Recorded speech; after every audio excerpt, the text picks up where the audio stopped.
protect. It's the lives of millions of people. And, we know from history that we have to break the law in order to put pressure on the government and to be listened to.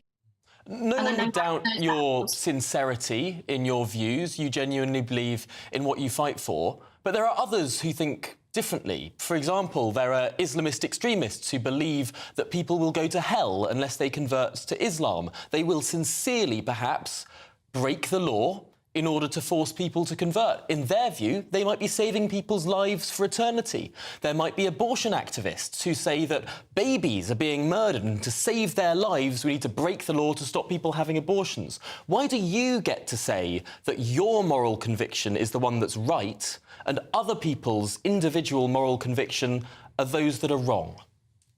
So what's really integral to the Just Stop Oil campaign is the fact that it is a non-violent campaign. That's what separates us from the examples that you've just given. We're absolutely dedicated non-violence, both as a tactic and as a principle. So though we might be breaking the law... If individuals take it upon themselves to break the law for whatever their course is, surely the way that we decide what society wants in general is democratic and within the law.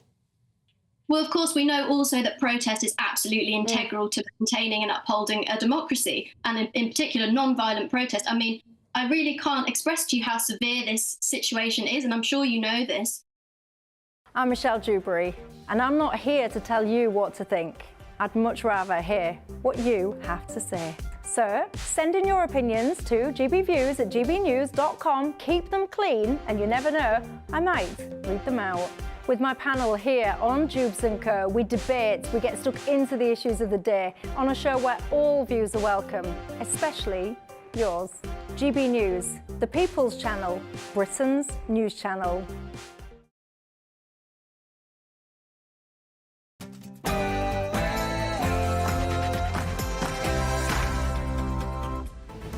Good afternoon, Britain. It's 12 o'clock on Tuesday, the 13th of February. Labour in chaos. The party suspends its by-election candidate in Rochdale following an anti-Semitism row. Keir Starmer's U-turn follows further comments from Azhar Ali in which he attacks Jewish journalists. It leaves Labour without a formal candidate in this month's vote. Sussex is under fire. Prince Harry and Meghan Markle have been accused of using their royal ties for commercial gain after they relaunched their website using the Sussex title and royal crest, despite having ditched their royal duties. Tacky or savvy? And illegals crackdown. Record high fines for those who employ or rent properties to illegal migrants. Will the new measures bring down the numbers who enter Britain illegally?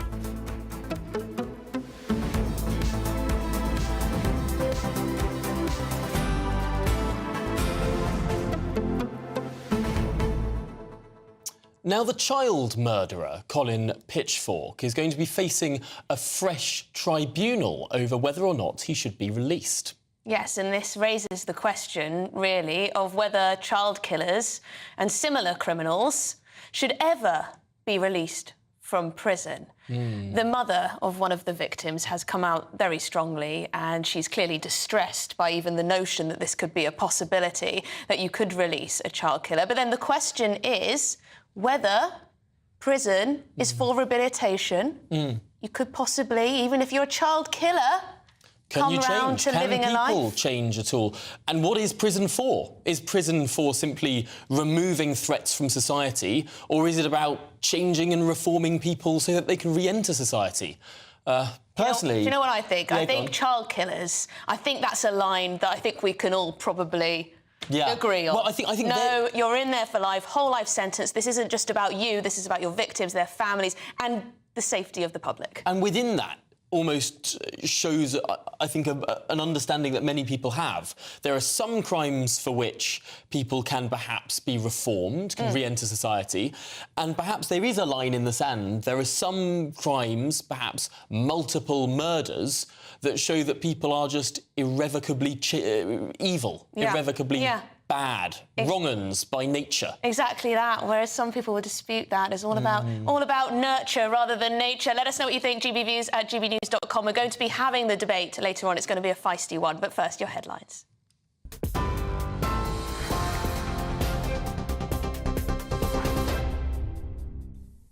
Emily, thank you. Your top stories from the GB newsroom. The Prime Minister has defended his government's economic record during a live appearance on the GBNews People's Forum last night. Rishi Sunak told voters in County Durham that the government's economic plan was starting to work. He answered an array of unvetted questions on the economy, on housing, on education, tax, the NHS and even the COVID-19 vaccine. The Prime Minister told the People's Forum all the UK's economic indicators were heading in the right direction. Plan is working. You can see that on the economy. You can see it in lower taxes. The alternative is going back to square one with the Labour Party. He can't tell you what he's going to do differently. He doesn't have a plan, and that means we won't get the change that our country deserves. That's the change that I want to deliver for all of you. Labour has withdrawn support for Rochdale by-election candidate Azhar Ali over comments he made about Israel. Mr Ali apologised after he was recorded during a meeting suggesting Israel had taken the October 7th Hamas assault as a pretext to invade Gaza. As such, Labour has been under pressure to expel him from the party. Labour MP Steve McCabe told GB News he would not vote for Mr Ali.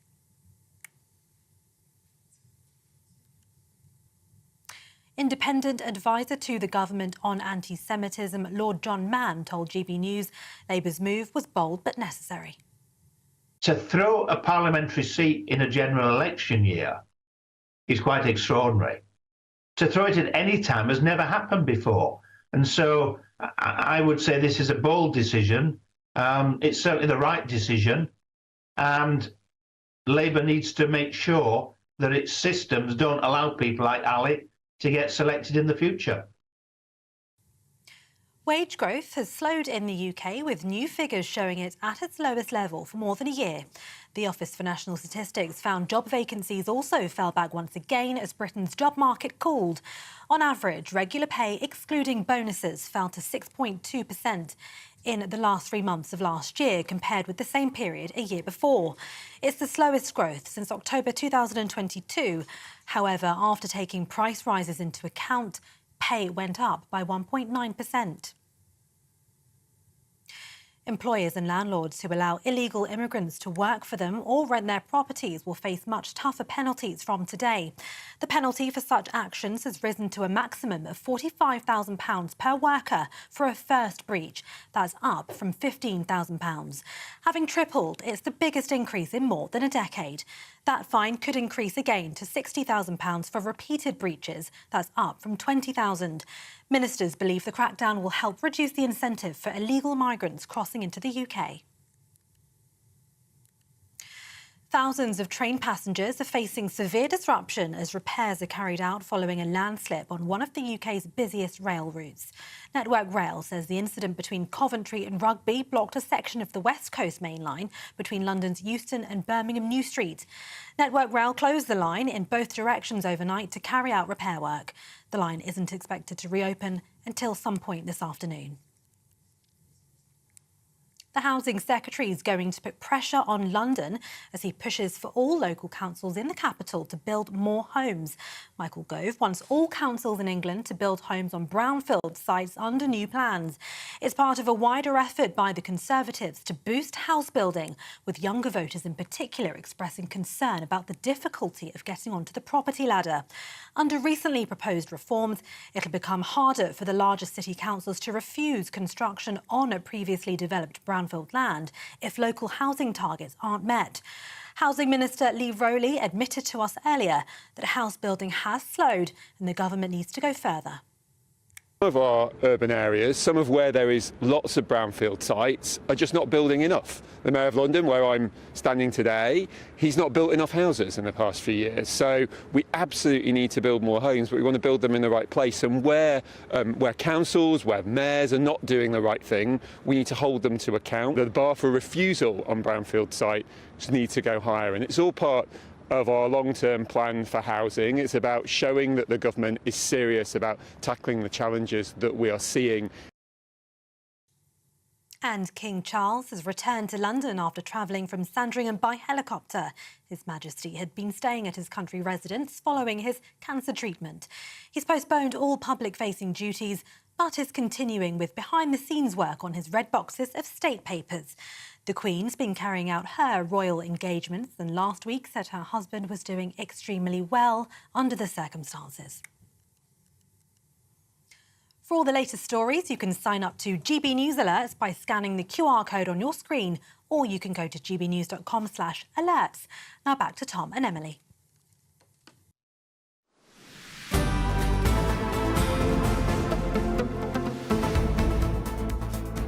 Thanks, Tatiana. Now, the lawyer who led a review into the Labour Party's culture has said that the handling of the row over its Rochdale by-election candidate has been shambolic. Yes, Martin Ford, Casey, claims that MPs within the party feels there have been a disparity in treatment of allegations of anti-Semitism following the row back in support of Azhar Ali. He could have a point. Starmer's party withdrew backing for Mr Ali after reports from the Daily Mail suggested that he had blamed people in the media from certain Jewish quarters for fuelling criticism of a pro-Palestinian MP. Bit of an anti-Semitic trope there. Well, we can go now to our GB News political editor, Chris Hope, who joins us from County Durham. And Chris, this is a fascinating situation because on the one hand, just yesterday, the Labour Party was rowing in behind this candidate, despite what he said about this conspiracy theory of Israel knowing about the attacks. And only last night did they U-turn on this following further revelations. That's right, Tom, and hello, Emily. That's right. Penny for the thoughts of Lisa Nandy, Pat McFadden, and of course Nick Thomas-Symonds. Those three shadow cabinet ministers were wheeled out since Sunday night to defend this candidate, Azhar Ali, and that lasted for about 36 hours before he too had lost the support of Sir Keir Starmer. It's a self-inflicted blow after last week's reversal on the £28 billion to be spent annually in the second part of the next Parliament if the Labour win the election on green projects. It shows how the Labour are not making the right moves here, despite their 20-point lead in the polls. Although I did see one today suggesting it could have fallen to as little as 10 points, according to More in Common. A real worry here, I've never known in my time covering politics, going back 2 decades, for a major party to surrender a seat so easily. This seat in Rochdale, the by-election is February 29th, has a 9,000 majority at the last election. The Labour Party overnight has simply said, we're not going to win it, we're going to give it to an independent. That independent, if that candidate wins, the former Labour candidate, is Azhar Ali. George Galloway could win it. We know Simon Danczuk for the Reform Party. Of course, he has appeared occasionally on GB News. But the party has essentially had to give away a seat it should have won, or should be winning, when the vote happens, because it has failed properly to vet this candidate and his views on the October 7th attacks on Israel by Hamas. It's a complete farce.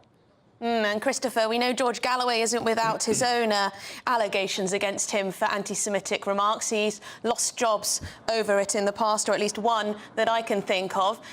Christopher, in terms of how Keir Starmer looks with all of this going on, lack of leadership, perhaps a lack of political nous, sending out a member of his cabinet out to defend this man? Yeah, we are expecting to hear from Sir Keir Starmer possibly today. He said he needs to say something to get back on the front foot. We haven't heard from him since the allegations first appeared in the Mail on Sunday. And essentially, what's happened in the Daily Mail overnight, as far as I can see, is the same recording, and more allegations have emerged from the same recording. Now, what should have happened at Labour HQ is they should have got hold of the original recording, found out what it said, and taken a view on it. Instead, they allowed the Daily Mail to find more things he said which are unpalatable and then get rid of him after three shadow cabinet ministers went out to defend him. It's appalling leadership by Sir Keir Starmer. He's got a lot of questions to answer about why he allowed it to happen, and it does allow the Tories to throw back the claims that this party hasn't changed, really, since Jeremy Corbyn was leader and anti-Semitism reared its ugly head in that party. You have got these issues in some parts of the country. It looks like the party was keen just to look away. What is most fascinating about this, to me, is the echoes that it has with Boris Johnson's time as Prime Minister. Of course, the big concerns that many people had in the Conservative Party that eventually arguably got rid of Boris Johnson was being told to go out onto the media to defend a policy or defend a minister or defend someone like Chris Pincher, only for the government to then change their position and the minister themselves to look very silly for having made that defence. That's precisely what's happened here with Keir Starmer's leadership. He's made one decision, he's U-turned, he's made his own ministers, his own shadow cabinet ministers look very, very silly indeed. Might there be some people thinking, hang on, is this man really cut out for the job? Well, there's history here, Tom, as you say. That's right. Of course, you can look at the Boris Johnson example, although I don't think it's as easy to remove a Labour leader as it is for a Tory leader, at least to start a vote of no confidence. Don't forget, Sir Keir Starmer, at the beginning of last week, was defending that £28 billion commitment, only to drop it within 2 days last Thursday. So it has happened before. I think also you must reflect, surely, that if you're in opposition, it's much easier, really, to be a party in opposition. All you've got to control is messaging and do the basics right, like checking out the background of a candidate. If you're in government, that is much harder. Someone once said that, of course, you're in opposition in poetry, but you govern in prose. That's the hard bit, governing, as well as trying to run a party and ensuring discipline. Being in opposition should be the easy part. Somehow, Sir Keir Starmer's made it look quite difficult recently. Yes, and Christopher, you were reporting at the People's Forum, the GBNews People's Forum last night, where Rishi Sunak was asked many a question. Rishi Sunak did mention this. He'd only heard the news that Labour had decided to withdraw their support for this candidate 5 minutes before the question and answer session. So what did he have to say? Well, that's right. Rishi Sunak is here. He was at the big club in Newton Aycliffe, near here, where I am in Darlington Market Square. Yeah, it was a Q&A with an audience that was selected by Survation. Questions were asked. Our viewers and other people stood up to microphones and asked him questions. A range of issues. The main theme that came out from the question, the answers given by the Prime Minister, was just don't risk it. Don't risk all of what I'm trying to do here. Return the country back onto a stable footing after the COVID pandemic, £400 billion of our money spent on that. The energy shock caused by the war in Ukraine. Don't risk it all on Labour. And of course, his team couldn't believe it when at 7:30 p.m., half an hour before it started, news from Rochdale dropped, and that gave him a chance to say, look, it's the same old Labour. Nothing has changed. Don't be fooled by Sir Keir Starmer's attempts to rebrand that party as a changed party. I thought it was interesting to hear the personal nature of some of the attacks that Mr. Sunak talked about. He felt that the attacks on private schools, or the putting VAT on private school fees, he felt was an attack on his parents. He went to Winchester, of course, his parents stay for that, and he went on a scholarship. And the personal nature, I think, of some of the attacks on, say, Keir Starmer may not have gone down well in the room, I thought, but certainly outside the room for the viewers, they would have landed, and that's why the election campaign has started. It's a long road to the ballot box, but it started last night. Yes, that was an interesting one, Christopher, about the schools. Yeah. I think it would have landed very differently depending on who you are, what type of person you are, definitely. Yeah, but I think it was a very powerful personal moment anyway. Christopher Hope, thank you very much for joining us live from Darlington. But let's continue this conversation now with the Conservative Member of Parliament for Bassetlaw and former Deputy Chairman of the Tory Party, Brendan Clark-Smith. Brendan, first of all, we've been discussing the Labour Party's litany of U-turns, the sort of backwards and forwards nature of backing a candidate, then backing out of backing that candidate, despite some incredibly unpalatable comments, and also just last week, the U-turn over £28 billion in green spending. Frankly, with the chaos at the top of the Labour Party, why on earth is the Tory Party still so far behind in the polls? Well, first of all, happy Pancake Day, Tom and I. It's perfect flipping, isn't it, really? So there you go. I won't use the other phrase to do with flipping pancakes about the opposition, but no, I think eventually we'll catch up. I think the Prime Minister did really well last night. It's a very tricky audience there, but you were just talking about what he was saying about education. That really struck a chord with me as an ex-head teacher. And yes, some of it was about independent schools and aspiration, but then he also mentioned apprenticeships. He was mentioning about what's right for our children. He was talking about improving in standards and so on. So I have to say, I think that went down really well. And you're seeing Labour now probably under the first actual real pressure. And they seem to be falling apart, whether it's on the 28 billion, or whether it's on this candidate they've selected for Rochdale. And what a mess that is. Brendan, do you think he risked there perhaps suggesting that those who don't send their children to private schools aren't as aspirational as his parents, though? It kind of sounded a little bit like that to me. Well, we all want the best for our kids, Emily. I think it's one of these, it comes down to parental choice at the end of the day. Some of those parents choose to make massive sacrifices to send their children to a school that's right for them. Some people have special educational needs. I'm dyspraxic. I have my own needs in that sense, where I had changes made for me. And a lot of these schools, they're not sort of your Etons, your Hogwarts and those kind of things. These are small independent schools. And the problem with these is, and I've got a very large one, Worksop College, where I am. If these kids on scholarships go somewhere else, they're going to need putting in state schools. Now, if your school is already struggling in terms of places, there's a lot of competition, then they're going to lose out as well. So really, I thought that was a really well-rounded speech about education. There's something for everybody. He spoke a bit about this pathway to university. Remember, Tony Blair told everybody that, all your kids can get to university. You'll have a great job after it. And then what do? We flood the market with graduates. We've got no plumbers, no builders, no engineers, and so on. So I thought that was probably the best thing I've heard on education yet. So I'd like to hear more of that. Turning to the by-election now, Brendan. Of course, in 2019 in Rochdale, your party, the Conservative Party, came second to the Labour Party. Now, at this by-election, the Labour Party is no longer endorsing a candidate. Surely it will be very embarrassing for you and your party if you don't win it now.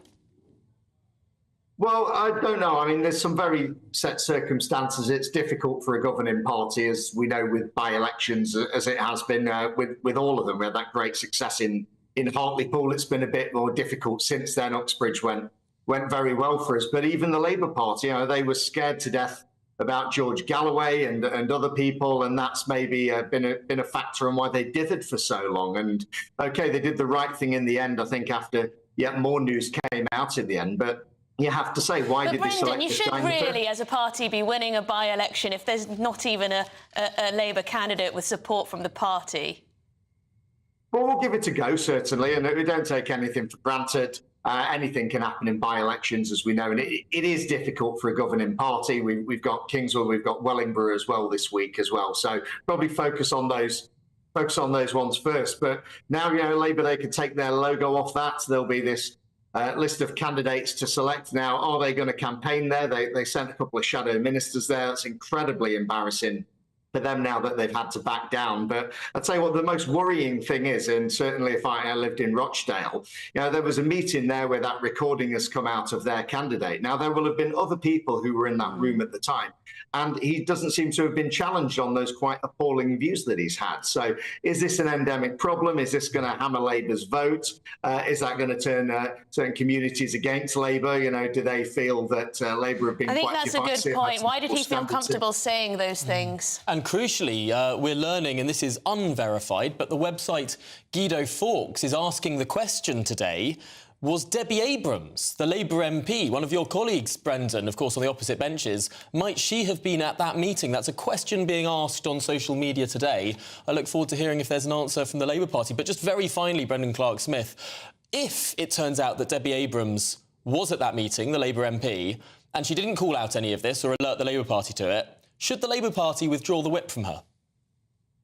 Well, that's quite extraordinary, isn't it? And Labour, of course, have withdrawn the whip from people who've said various things about Gaza or various things with anti-Semitism related. And I think we're talking about the double standards with the candidate here. And I think certainly people on the left of the party feel that it's become very tribal. But if an actual member of Parliament was in that meeting and heard that, certainly if I were in the room, I would be challenging that very strongly. You've got a duty to do it. So, yeah, I think there's some questions to be answered. And if it does turn out that whether that member of Parliament or indeed anybody else or any councillors or so on were in there, then I think there actually could be more to come with this, Tom. Huge, absolutely huge. Well, thank you so much, Brendan Clark-Smith, for talking through those big issues with us here on Good Afternoon Britain. Of course, former deputy chairman of the Conservative Party. Interesting, some of those points made there.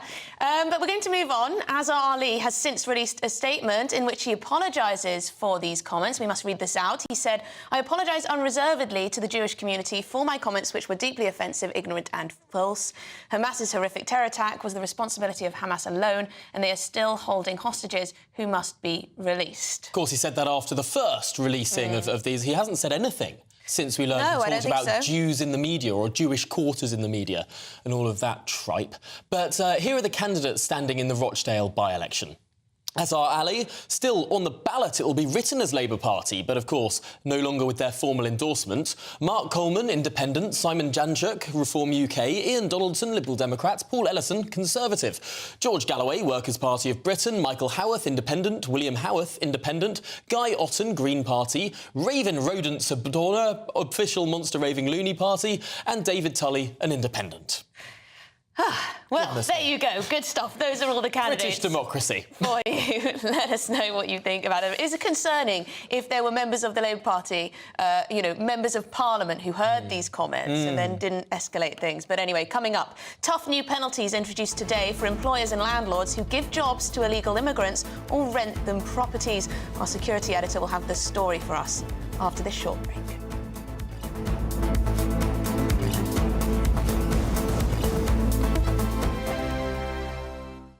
In the GB Newsroom, we bring you the news as it happens. With our team of dedicated journalists across the UK, we're ready to give you accurate reporting every day. When the news breaks, we'll be there with bulletins on GB News, the People's Channel, Britain's news channel. Lee Anderson's Real World. Fridays from 7 p.m. Dr. Jane Jones, who's the clinical lead for Care After Combat. Yeah. Jane, thanks for coming. And just tell me a little bit about your organisation. What do you do? OK, well, thank you for having me here so we can talk about Care After Combat. So we are an organisation, a charity, who work into the prison system, working with military veterans who've somehow got involved with the justice system and... So there's quite a high population of ex-servicemen and women in our prisons. Why is that, do you think?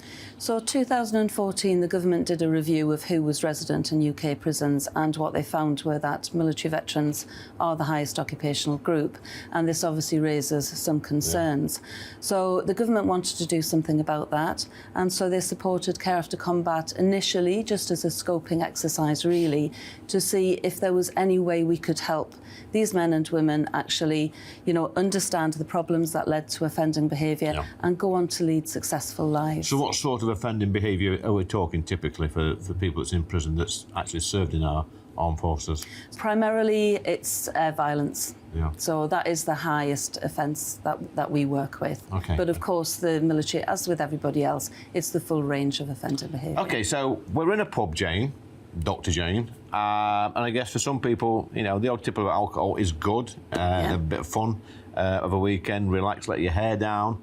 But for some people, alcohol is not always their best friend, and I guess that plays a part in some of your veterans that end up inside. Yeah.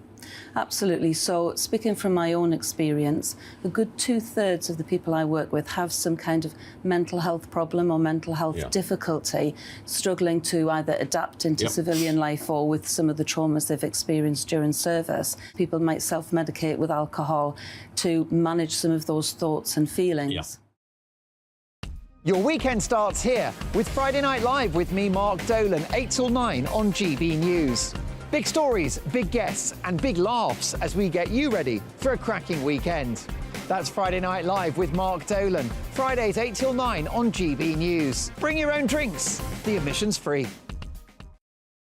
Have a great Saturday night with me, Leo Curse, on the Saturday Night Showdown.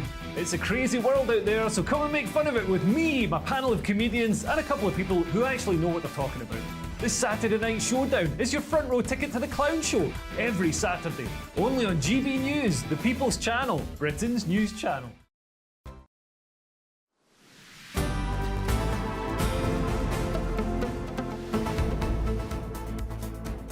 Good afternoon, Britain.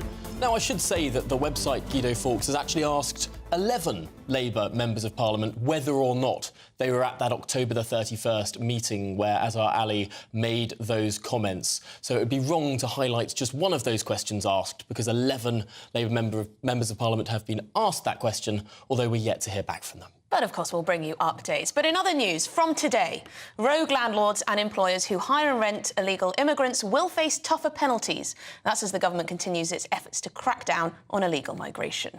Now, fines for businesses employing undocumented migrants have tripled to £45,000 for each worker for a first breach, and landlords now faced increased penalties of £5,000 per lodger and £10,000 for each occupier for a first breach. GB News Home and Security editor Mark White reports. The Home Office is ramping up enforcement activity against those living and working illegally across the UK. All right, you speak a little bit of English? OK. We're going to take you into this room and just speak to you in here, yeah? This raid on an East London construction company, one of hundreds of similar operations over the past year, which saw immigration enforcement officers increase their activity by almost 70%. Now, from today, the fines facing businesses and landlords who employ or accommodate illegal workers are being increased substantially.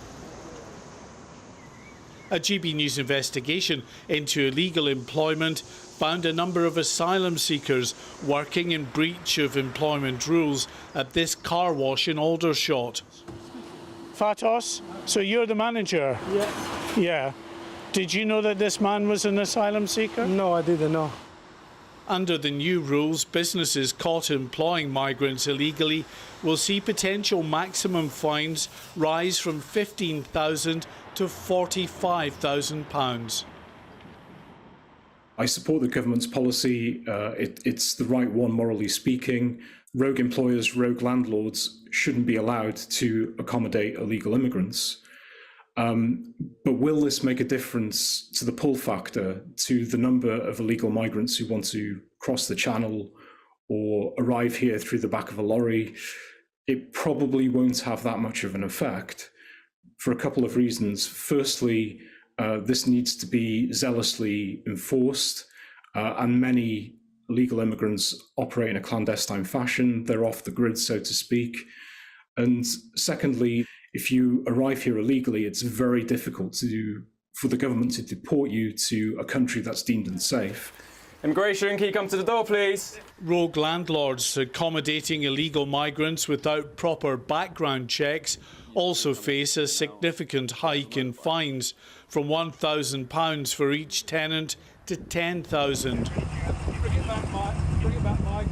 Ministers believe the crackdown on illegal working will help lessen the pull factors, which are being exploited by people smugglers to entice migrants to cross to the UK illegally. Many find their way into low-skilled work in the likes of the gig economy.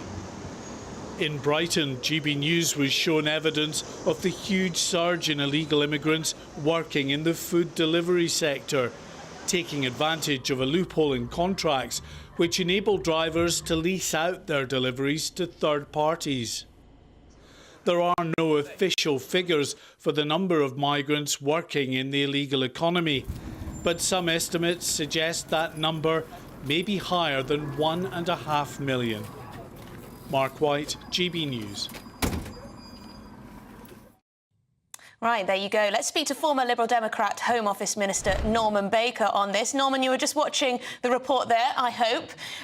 Would it not be, my thoughts are, would it not be more effective to deal with this problem at the border than chasing after countless landlords and employers who may be harbouring illegals? Well, it would be, of course, in theory, but that's assuming that the border is secure and people can be checked rigorously when they come in and indeed when they go out, and that's not the case, as we know. You look, I mean, there are, in my mind, there are two categories of businesses or landlords. There are those who are kind of small businesses who've maybe got one person who shouldn't be there. They may not even know that they're not supposed to be employing that person, and for them, those fines would be quite heavy. It may be an Indian restaurant or something like that. And then there are the mass-scale employers who know exactly what they're doing, and they're the ones the government should be going after, the ones who are running cannabis farms. We've got a ship full of people out shipping, fishermen who are known to be illegal. They're the ones I think we should go after, not the individual small businesses. But let me just say this as well. There are categories of people who are here, and we should differentiate those. There are those who know they shouldn't be here and are clearly illegal. That's those who've arrived without documentation, who've not declared themselves, who've not sought asylum, who've disappeared into the country. There are those who've been refused asylum and have disappeared. They're clearly people who should be clamped down on. But then there are those who are trafficked, particularly women and children, who are actually being exploited. And we need to be very careful not to make their situation worse, as I think Theresa May, for example, made very clear when she was Prime Minister. And then there are those who have properly claimed asylum, and their case has not been determined yet by the inefficient and dysfunctional Home Office. And I've always taken the view that those people who are, in a sense, playing the system properly should be encouraged to work and contribute to society rather than being a drain on this country. I think you raise a very valid point there, and particularly about those who are women or children, a vanishingly small proportion of those who come across the channel, but those people should perhaps be treated differently from the working-aged males who seem to come across in much larger numbers. Well, Norman Baker, I'm afraid that's all we have time for, but thank you so much for joining us here on Good Afternoon Britain. But the law should come down just as hard on the landlords and the employers that are exploiting. Oh, if they're exploiting, children. then absolutely, yeah. Well, there you go. Let us know what you think. GBnews.com. That was, of course, Norman Baker. Well, coming up, the worldwide Sussexes. Harry and Meghan launch a brand new website. And get this, they're accused of using their royal titles for commercial gain. Who would have thought? Who would have thought? Well, don't go anywhere. This is Good Afternoon Britain.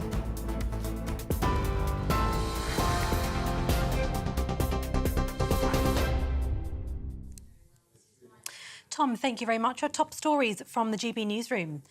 The lawyer who led a review into the Labour Party's culture says its handling of the row over comments made by Azhar Ali about Israel are shambolic. Martin Ford KC told BBC Radio 4 that MPs within the party feel there's been a disparity in treatment of allegations of anti-Semitism. Labour withdrew its support for Mr Ali after comments he made were recorded during a meeting in which he suggested Israel had taken the October 7th Hamas assault as a pretext to invade Gaza.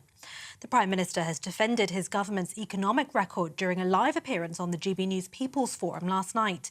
Rishi Sunak answered an array of unvetted questions on the economy, housing, education, tax, the NHS and even the COVID-19 vaccine.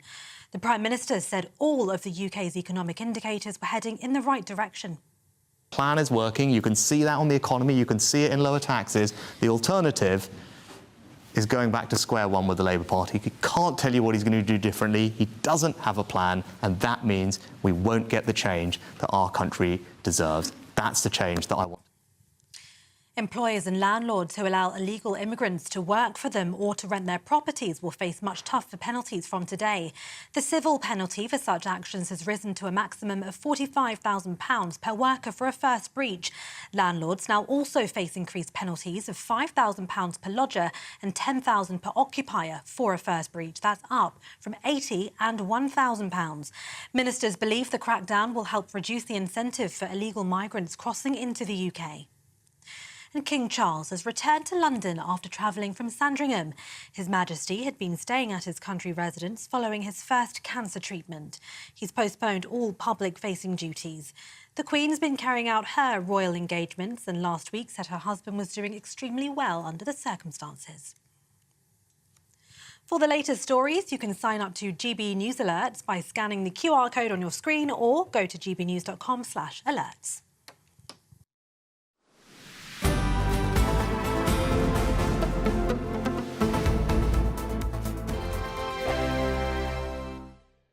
Tired of the usual focus-tested, pre-prepared Westminster runaround? Well, so am I. So you want higher taxes? Is your department to blame for this? Are you rethinking this policy? Every Sunday at 9:30, I'll be sitting down with those in power to get the truth about the issues affecting you. Let's be honest, we've known about the cost pressures of this project for years, not months. That's the Camilla Tominey Show, a politics show with personality. On GB News, the People's Channel, Britain's news channel. GB News Breakfast. every day from 6 a.m. Claire, you want to talk by cars growing by a couple of centimetres a year? Yeah, well, 1 centimetre every 2 years. Okay. It's unrelenting because the people are so fixated on the big SUVs. The sales have gone through the roof, and yet it's James Nix, the analyst for Transport and Environment Campaign, said the author of the report on the trend said, spurred on by sales of the largest SUVs, vehicles are getting wider every year. Now, what does that mean for us? Well, it means that our roads weren't... Comfortable ride, beautiful engines, smooth. I mean, it's luxury, it's gorgeous. Well, as I know, I used to have two, but I don't... You used to have 2 SUVs? Well, one SUV at a time, but I had 2 brands of them. But I'd no longer drive in London now because I just don't see the point, because of the ULEZ, because of the, you know, you can run down a thing and get fined. Parking spaces, whatever. The growth in car size also causes issues for their drivers. The report found that largely luxury SUVs, which are about 2 metres wide, no longer fit in off-street parking. That's true. They also leave too little space for passengers to get in and out of the vehicles in typical off-street spaces, and they're about 2.4 metres wide, the report found. And I'll tell you, I was stuck in a bus last night trying to get home, and the buses couldn't move because the streets were too crammed with all of these massive cars either side. Chelsea tractors. And it was gridlocked. Yeah, but maybe they're not the problem, maybe the buses are the problem. The buses take people to their place of work and get I'd them like home. to know when, because when I go through London, all I see is empty buses. Oh, you're lucky. Every time I'm on one, they're full. Well, they're obviously only full at rush hour. You see, the thing is, property developers, when they do high-rise car parks or, you know, they build a multiplex cinema and there's a car park attached to it, that's not my fault that I can't fit into their space. It's their fault. So well, it's all driven by money, isn't it? The more spaces that they have, exactly. the more people they can get. I'm Michelle Dewberry, and I'm not here to tell you what to think. I'd much rather hear what you have to say. So, send in your opinions to gbviews@gbnews.com. Keep them clean, and you never know, I might read them out. With my panel here on Jubes & Co, we debate, we get stuck into the issues of the day on a show where all views are welcome, especially yours. GB News, the People's Channel, Britain's news channel.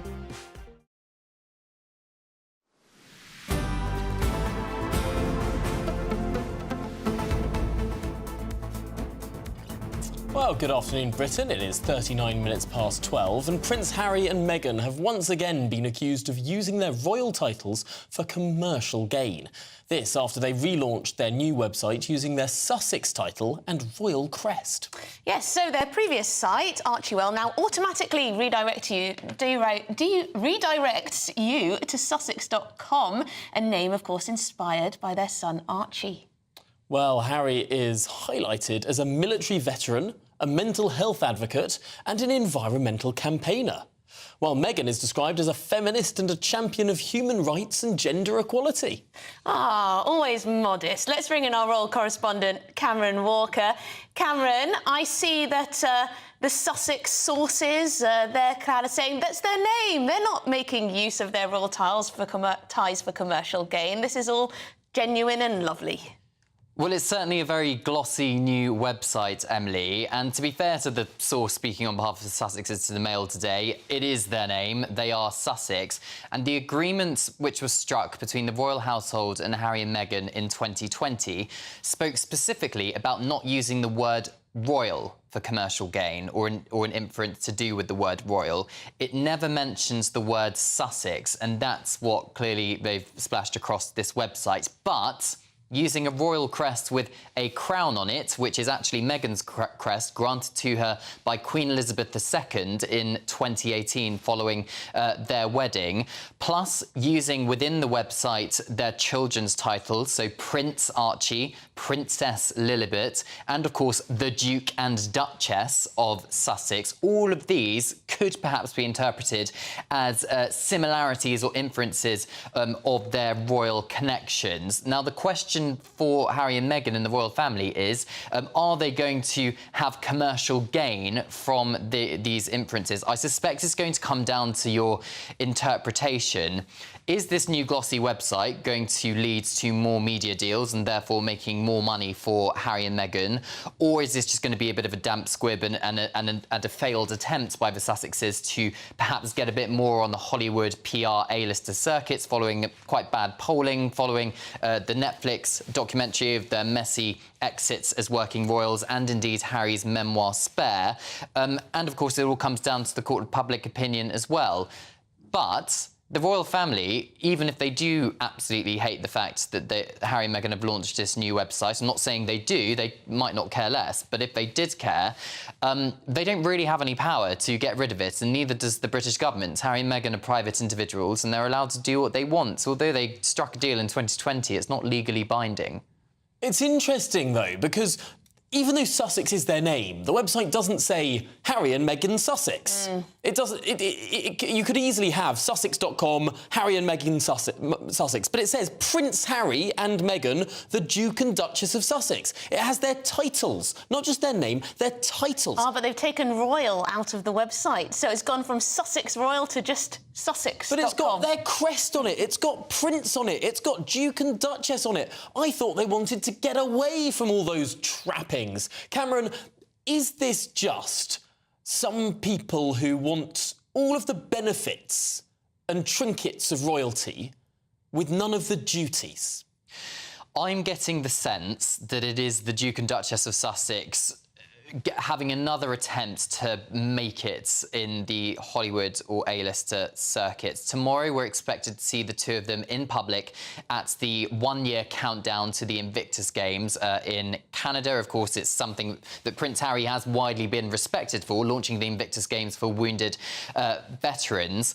And we saw them on the red carpet, didn't we, a few months ago, cozying up to the Paramount executive. We know their Spotify deal was cut early, so critics would perhaps say they're running out of ideas, really, to make it. Of course, their Montecito mansion won't come cheap. Neither will their round-the-clock security, which Harry would argue that he needs to keep his family safe. He's obviously lost his British taxpayer-funded security, so it's all a bit of a mess for them, but it's a very glossy website, so we'll have to wait and see. Very interesting indeed. Of course, people can take a look for themselves. Thank you, Cameron Walker, our royal correspondent. Let's get some more insight from talent and PR manager Jonathan Shallett. Jonathan, thank you very much for joining me again on the show. Great to speak to you. Is this new website tacky or savvy? Savvy, definitely savvy. I don't know why you think it was tacky. It's a website promoting themselves. When you send out your biography to get new work, you present yourself in the best possible light as anybody does, anybody watching this programme right now. Jonathan, you know we're talking about the use of the royal ties, the use of the royal crest, the Duke and Duchess of Sussex, when they've, well, abandoned their duties, really, to the royal family, haven't they? That's a whole separate issue with his decision to step down. This conversation is not about that. This conversation is about how they go forward. That is his name, Prince Harry. You can't say to someone, you're given a name at birth and it's now been taken away from you. He is Prince Harry. That's a fact. He is the son of the king. So you're a prince by definition. Whether you choose to work as a prince or not, you're still a prince. Their children were given the title Prince and Princess. If he wants to be a prince, he had every opportunity to be a prince. But I'm sorry, being a prince in this country doesn't mean you just get to go around in a golden carriage. It means you have to go to a rainy shopping centre in the East Midlands and open and cut a ribbon and stand there in the drizzle and take your duty. But he doesn't want to do that. He wants to sun himself in California. He wants to keep the title prince without standing there at the old people's home and shaking people's hands and doing all of the duties that royals are supposed to do. Don't you see the difference there? Of course I see the difference. I'm not stupid, but thank you for suggesting it. The fact of the matter is, he is not taking any money from the British government. He's not taking any money from the British taxpayer. He's not taking any public money whatsoever. If someone has a name by birth because their parents are a certain name, or someone gets married and is married to someone for a long while and then gets divorced from them, I don't think it's reasonable to say they then can't keep using that surname. He was born a member of the royal family. Yes. But this isn't just a family, it's a firm. It's often referred to as a firm, and firms, of course, have various logos that are associated. His crest has a crown on it. How many people's family crests have crowns on them? First of all, I think you just said it was Meghan's crest, not his crest. She was given that crest by her late grandmother-in-law. She's been given that crest. I don't think you're not given the crest and then take it away. She was gifted that crest by her ex-grandmother-in-law. I think if one of us had a famous surname that granted us certain privileges and then our son or daughter decided to disown us and run away and slag off our family, I wouldn't be very happy for them to make commercial gain, for my son and daughter to make commercial gain out of my name. Not that that will ever happen, but thank you very much, Jonathan Shalit. Always great to speak to you, talent and PR manager. I can see Jonathan's point there. You know, it is their name. They can use it as they so wish, and it's a savvy PR move. But for me, it's a little bit gauche, as one described it in the Daily Mail this morning. I don't know why it doesn't just say pilot, Harry. After all, he did get that award for being such a superb pilot. Why can't he trade off that reputation rather than who his parents are? Well, let us know what you think. Are we being a bit mean? Is a PR manager in there, Jonathan? Was he more on the ball with this? Let us know what you think. Coming up, Bradford's new £12 million cycle lane project gets underway. Is it money well spent? We'll be discussing that after this.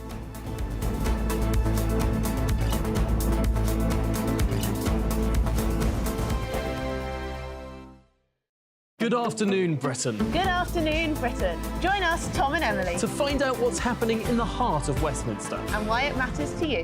Weekdays from midday, we bring you the most compelling stories from across the United Kingdom. And from your doorstep to our inbox. That's right, we want to hear from you. GB News, Britain's news channel. When the news happens, it happens here. And really important breaking news. Breaking news this morning. On TV, radio and online, the news starts here on Britain's Newsroom. All the biggest stories and the answers that you need from across the UK and beyond. Join Britain's Newsroom from 9:30 on GB News. The People's Channel, Britain's news channel. Patrick Christie's Tonight. Weekdays from 9 p.m. We have let Islamist extremism into Britain, we've let it fester, and now we've let it win. Our absolutely spineless surrender merchant political top brass are rolling over while government ministers wear stab vests and quit their jobs in fear. Veteran Tory Minister Mike Freer has had death threats from Islamists as well as an alleged arson attack on his office. The motive there has still not been established. He's standing down because he doesn't want to die. I cannot emphasise how important this is. A minister of the government is quitting his job because he doesn't want to be killed by a lunatic jihadi. And our Prime Minister has said absolutely nothing. Nothing. A spokesman for Rishi Sunak said he was saddened. Is that it? Our Prime Minister should have been out on the steps of Downing Street saying that we will not be intimidated. We will not let this continue. Enough is enough. What does he do instead? He tweets about XL bullies. Yeah, fantastic. Where's Keir Starmer on this? Well, he's conducting focus groups on how to get the Muslim vote back, so he's hardly going to come out all guns blazing, is he? Ed Davey? Well, there's no way a Liberal Democrat leader would come out and admit that his ideology has helped turn Britain into a poster nation for multicultural failure. The police have let protesters, which include rabid anti-Semites, rampage around London every flipping Saturday for the last 3 months. And today, they are finally saying that they don't support some of the protests, which in the past have included a now banned terror group and people holding up anti-Jewish signs. They're saying, please don't march down Whitehall. All right, but will you do anything to stop them if they ignore you? I doubt it. I honestly cannot believe that we have sunk to the level where a serving minister stands down because of threats from extremists and our Prime Minister just doesn't feel the need to address it. Wake up to the headlines with Headliners every morning at 5 a.m. We treat you to the day's biggest stories before anyone else, 7 days a week. You can catch up on everything you need to know before you've even had your kippers. Headliners every morning at 5 a.m. only on GB News, the People's Channel, Britain's news channel.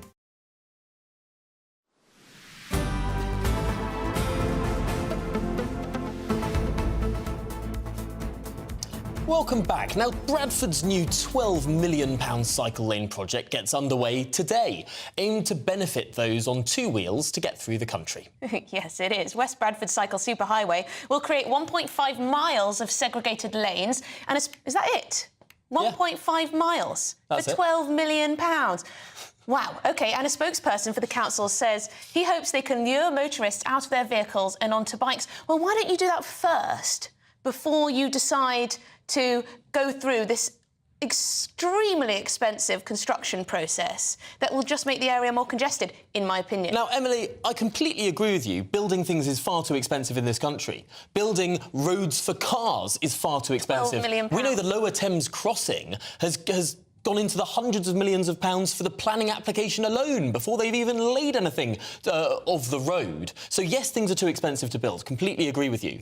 But I think it's it's a farcical point to say, why don't people cycle and then we'll build the cycle lane? People don't cycle because they don't want to be hit by cars. You need to judge demand, and also a lot of people don't cycle because they either can't cycle or they don't want to cycle, particularly when the weather conditions are adverse. You look at places like Amsterdam, where actually very few people cycled. What they did then, they changed the layouts of the roads. Very different city. They separated cars. You're wrong, separated Tom. cars from cyclists. Not comparable and then to Bradford. Come. Bradford is hilly. If you've been to Bradford, you'll know that it's hilly. It's not the best place to be cycling. And Susan from Bradford, who must know what she's talking about, regarding the new cycle lane in Bradford, it's going to cost £12 million for only 1.5 miles. We need potholes repairing. And there are lots of other things money could be spent on. Our council is useless. Well, John says it's another anti-motorist scheme. It's pro-motorist. It's pro-motorist because it's taking the cyclists out of the road. The road should be for cars, the cycle lane should be for cyclists. Right, do we have our cycling enthusiast, Dave Sherry? I think we do. Dave, thank you and welcome to the programme. Dave, please tell Emily why she's so wrong to be against this segregated cycle lane. Well, if they're not on the road, they're not going to be a danger or a hindrance to car drivers. So that's a good point. They're like pedestrians, are in their safe space. So what would you rather them be? On a segregated cycle track or in the middle of the road? I think the problem is it constricts the roads so fewer people can drive, also can be a bit of a hazard for pedestrians. I'm sure I'm not the only one who has tried to cross a road and a bike goes straight past me and almost knocks me over. Well, I drive professionally in London and speed limit's 20 miles an hour.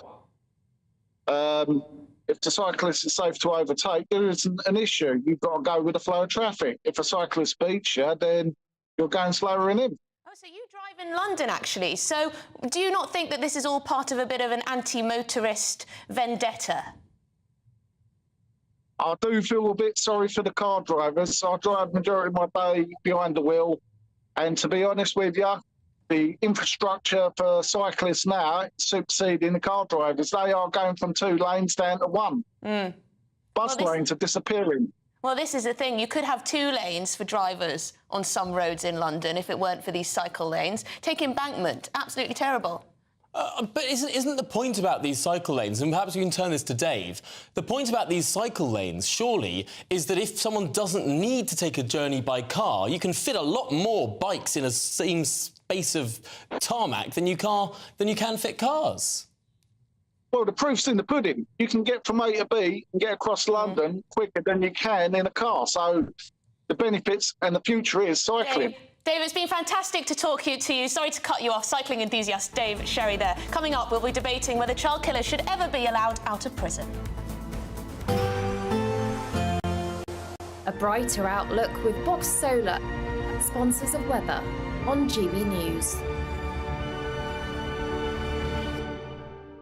Hello, I'm Alex Berkill here with your latest GB News weather forecast. Over the next few days, the best chance of staying dry will be across the far north, but for most, there's a fair bit of rain around. We've already seen quite a bit of rain so far today. That's in association with a weather system that is gradually making its way northeastwards and will continue to do so as we go through the end of the afternoon and into the evening. So staying pretty cloudy, further outbreaks of rain across much of England and Wales, and that rain will feed into Northern Ireland overnight as well. Meanwhile, across Scotland, apart from from a few showers, it is going to be largely dry and there will be some clear skies. As a result, we will see temperatures dropping. So a relatively harsh frost here. Meanwhile, elsewhere, because of the cloudy, wet weather, it's actually going to be relatively mild to start tomorrow morning. As we go through the day tomorrow, though, a fairly cloudy grey picture yet again. Further outbreaks of rain, and these could be heavy, perhaps even persistent for a time towards the south, and more wet weather then feeding into parts of Scotland as we go through the day, and some of this wet weather could bring some snow over higher ground.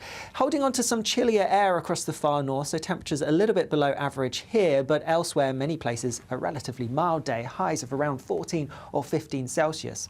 More wet weather to come as we go through Thursday, could be pretty heavy and could lead to some localised flooding in places, and we might have some strong blustery winds in association with this as well. But there are signs that we could see a drier day on Friday. That drier weather, though, doesn't look like it will last particularly long, with more rain to come by Saturday. Bye-bye.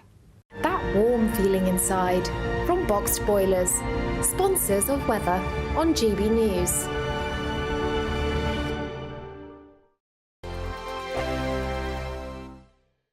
"2024, a battleground year." The year the nation decides. As the parties gear up their campaigns for the next general election. Who will be left standing when the British people make one of the biggest decisions of their lives? Who will rise? And who will fall? Let's find out together. For every moment, the highs, the lows, the twists and turns. We'll be with you for every step of this journey. In 2024, GB News is Britain's election channel.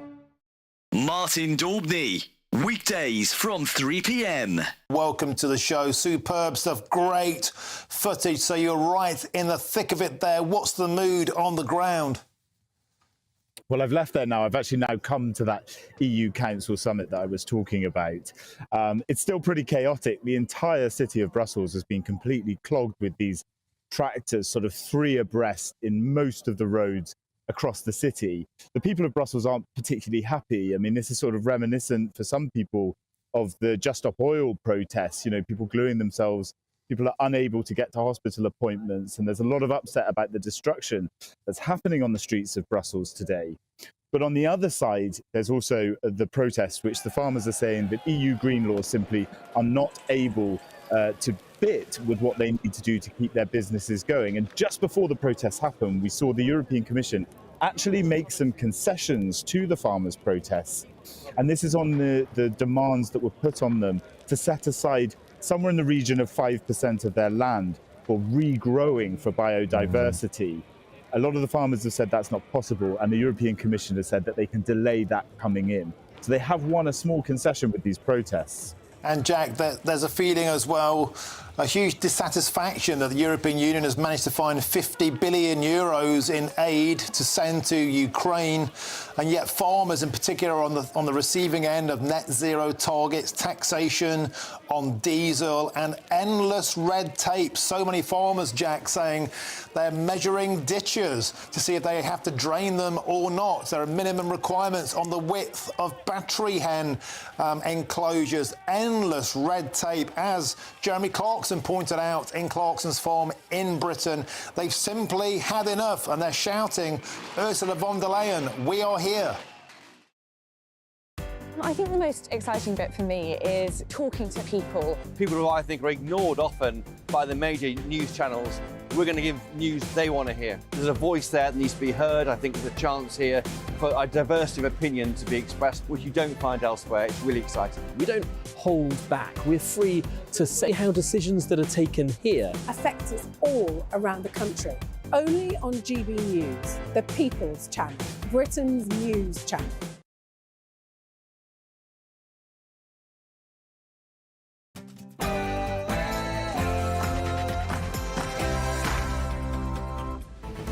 Good afternoon, Britain. It is 1 o'clock on Tuesday, the 13th of February.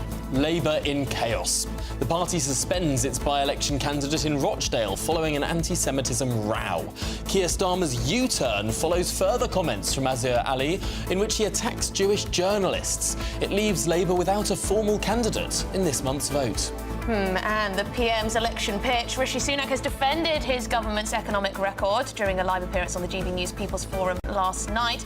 But did he do enough to persuade voters to back him in the next election? Rehab or punishment? double killer Colin Pitchfork, who raped and strangled 2 schoolgirls, is to get another bid for freedom.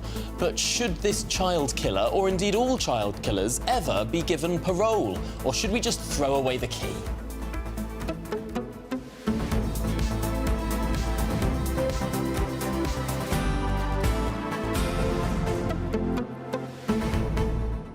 The inbox is absolutely kicked off when it comes to cycle lanes, and may I just say that I think I, on this occasion, am on the right side of the argument. I think more people will probably agree with you, but I don't think that means you're right. Although Gordon, he says cyclists should definitely have their own lanes. Yeah. Oh, but he says when they start paying for them themselves. He says he spends enough on road tax and can't even get a pothole-free road without having to subsidise the cyclists as well. I bet their lanes will be pothole-free, he says. Well, do you know what? This road isn't actually necessarily coming out of what we pay at the pump, because many cars don't actually pay tax for the roads anyway, at all. Like many cars, the electric cars, for example, they don't contribute towards the upkeep of those roads because fuel duty is how we do that. Well, but, look what Victoria says. She says, you need to come and have a look at the mess self-proclaimed King of the North Andy Burnham has created in Bolton with cycle lanes, deliberately creating congestion, making life difficult for pedestrians and motorists navigating them, hoping they don't trip or crash into them in the process. Now, can I assume that perhaps you don't drive, Tom? Well, you can assume all you want, Emily. I do. But can I also say this? Not all cycle lanes are created equal. Okay, Some cycle lanes are made perfectly, very, very well. And you have the smooth running of traffic one side, you have bicycles that don't get in the way of cyclists. Everyone has their own lanes. You have a pavement, you have a cycle lane, and you have a driving lane. The problems come when all of these things get mixed together. And then you have chaos on the roads. That's not how things should be. Can we all agree, though? Absolutely no way a 1.5-mile cycle lane, however super it is, should cost £12 million of our taxpayer money. How much do you have to earn to pay that much in tax? This is ridiculous. Anyway, let's get your headlines.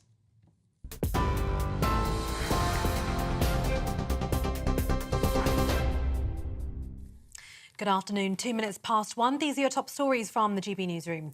Labour has withdrawn support for Rochdale by-election candidate Azhar Ali over comments he made about Israel. Mr Ali apologised after he was recorded at a meeting suggesting that Israel had taken the October 7th Hamas assault as a pretext to invade Gaza. Labour MP Steve McCabe told GB News he would not vote for Mr Ali. I've been involved in by-elections where allegations have been made about candidates. Sometimes you have to weigh up how important it is, what else is influencing it. I think the issue, I don't know Mr. Ali at all, but I think the issue is that initially people were prepared to give the man the benefit of the doubt and accept his apology in good faith. But I think when the further revelations came to light, that was just the end of it. Independent advisor to the government on anti-Semitism, Lord John Mann told GB News Labour's move was bold but necessary. To throw a parliamentary seat in a general election year is quite extraordinary. To throw it at any time has never happened before. And so I would say this is a bold decision. It's certainly the right decision. And Labour needs to make sure that its systems don't allow people like Ali to get selected in the future. Wage growth has slowed in the UK, with new figures showing it at its lowest level for more than a year. The Office for National Statistics found job vacancies also fell back once again as Britain's job market cooled. On average, regular pay, excluding bonuses, fell to 6.2% in the last 3 months of last year, compared with the same period a year before. It's the slowest growth since October 2022. However, after taking price rises into account, pay went up by 1.9%. Employers and landlords who allow illegal immigrants to work for them or rent their properties will face much tougher penalties from today. The civil penalty for such actions has risen to a maximum of £45,000 per worker for a first breach. Landlords now also face increased penalties of £5,000 per lodger and £10,000 per occupier for a first breach. That's up from £80,000 and £1,000 respectively. Ministers believe the crackdown will help reduce the incentive for illegal migrants crossing into the UK. The Prime Minister has defended his government's economic record during a live appearance on GB News People's Forum last night. Rishi Sunak told voters in County Durham that the government's economic plan was starting to work. He answered an array of unvetted questions on the economy, on housing, on education, tax, the NHS and even the COVID-19 vaccine. The Prime Minister told the People's Forum that all UK's economic indicators were heading in the right direction.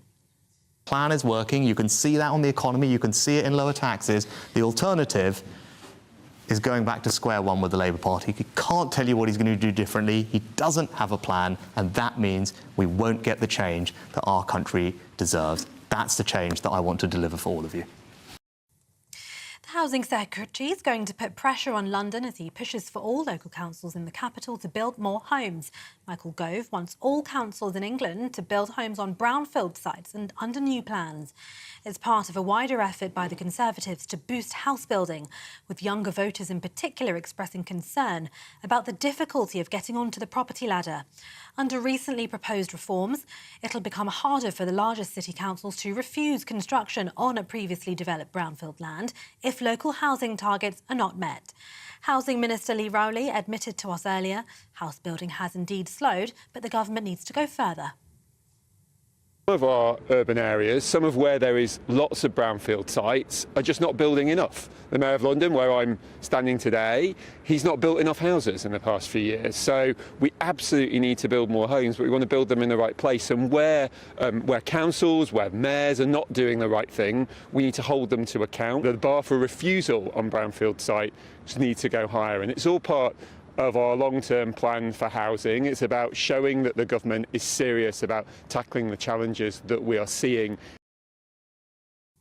And King Charles has returned to London after travelling from Sandringham by helicopter. His Majesty had been staying at his country residence following his first cancer treatment.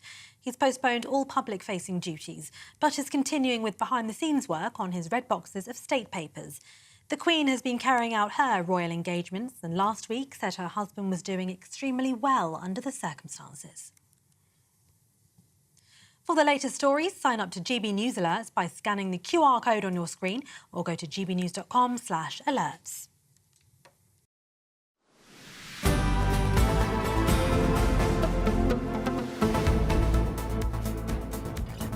It's 8 minutes past 1, and this is Good Afternoon Britain. Now, the lawyer who led a review into the Labour Party's culture said that the handling of its row over the Rochdale by-election has been shambolic. Yes, Martin Ford, KC, claims that MPs within the party feel there has been a disparity in treatment of allegations of anti-Semitism following the row back in support of Azhar Ali. Starmer's party withdrew backing for Mr Ali after reports from the Daily Mail suggested that he had blamed people in the media from certain Jewish quarters for fuelling criticism for a pro-Palestinian MP. Well, we can now speak with Lord Woolney, a life peer in the House of Lords and former Labour MP. Thank you very much for joining us, Lord Woolney. Now, a lot of people will be asking, why was this man ever a candidate for the Labour Party?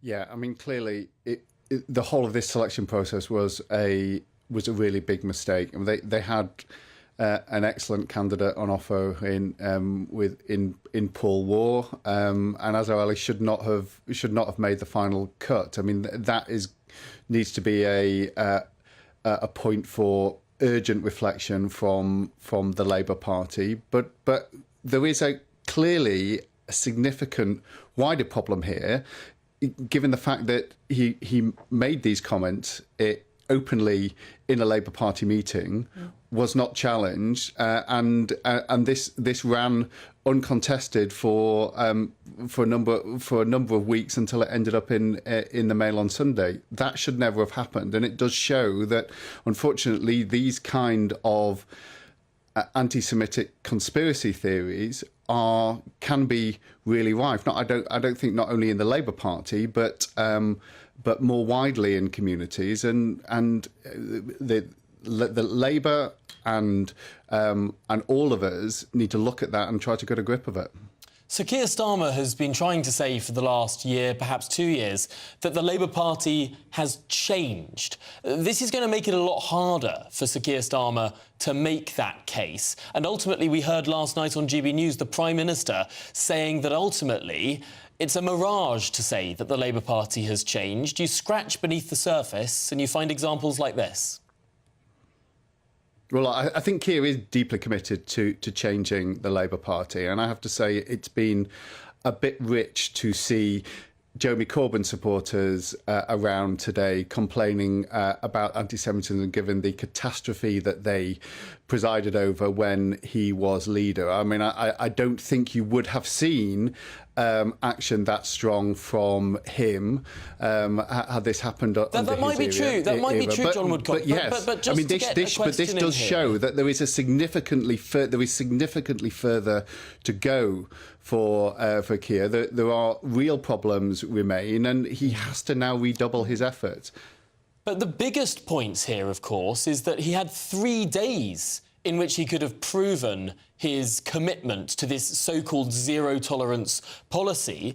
It wasn't, in the end, the conspiracy theory that Israel allowed the October 7th attacks to happen that got this candidate to not have the Labour Party's backing. It was another conspiracy theory about Jews in the media that was the final straw. Ultimately, does this not show that the Labour Party put political expediency above its zero-tolerance policy for 3 days?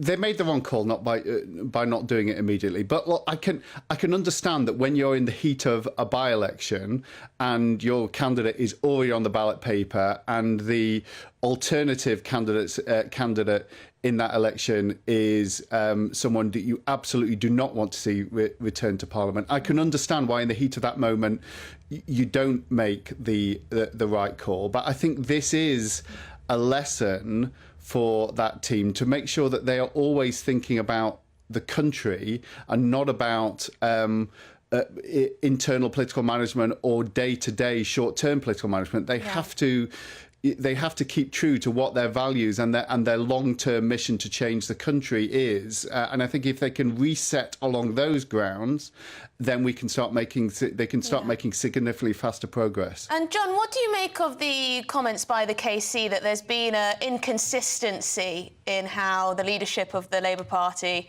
have dealt with anti-Semitism? There have been accusations from the left of the party that people who were on the far left, Jeremy Corbyn types, were removed for far less.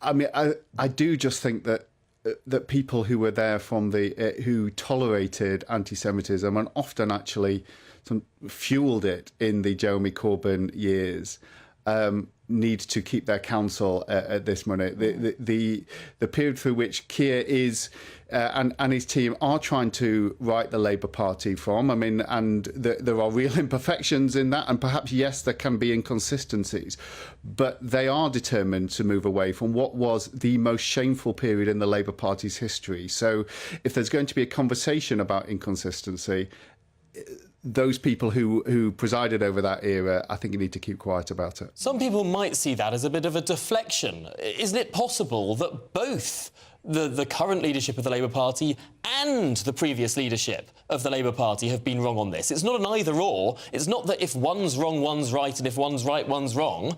Both can be wrong.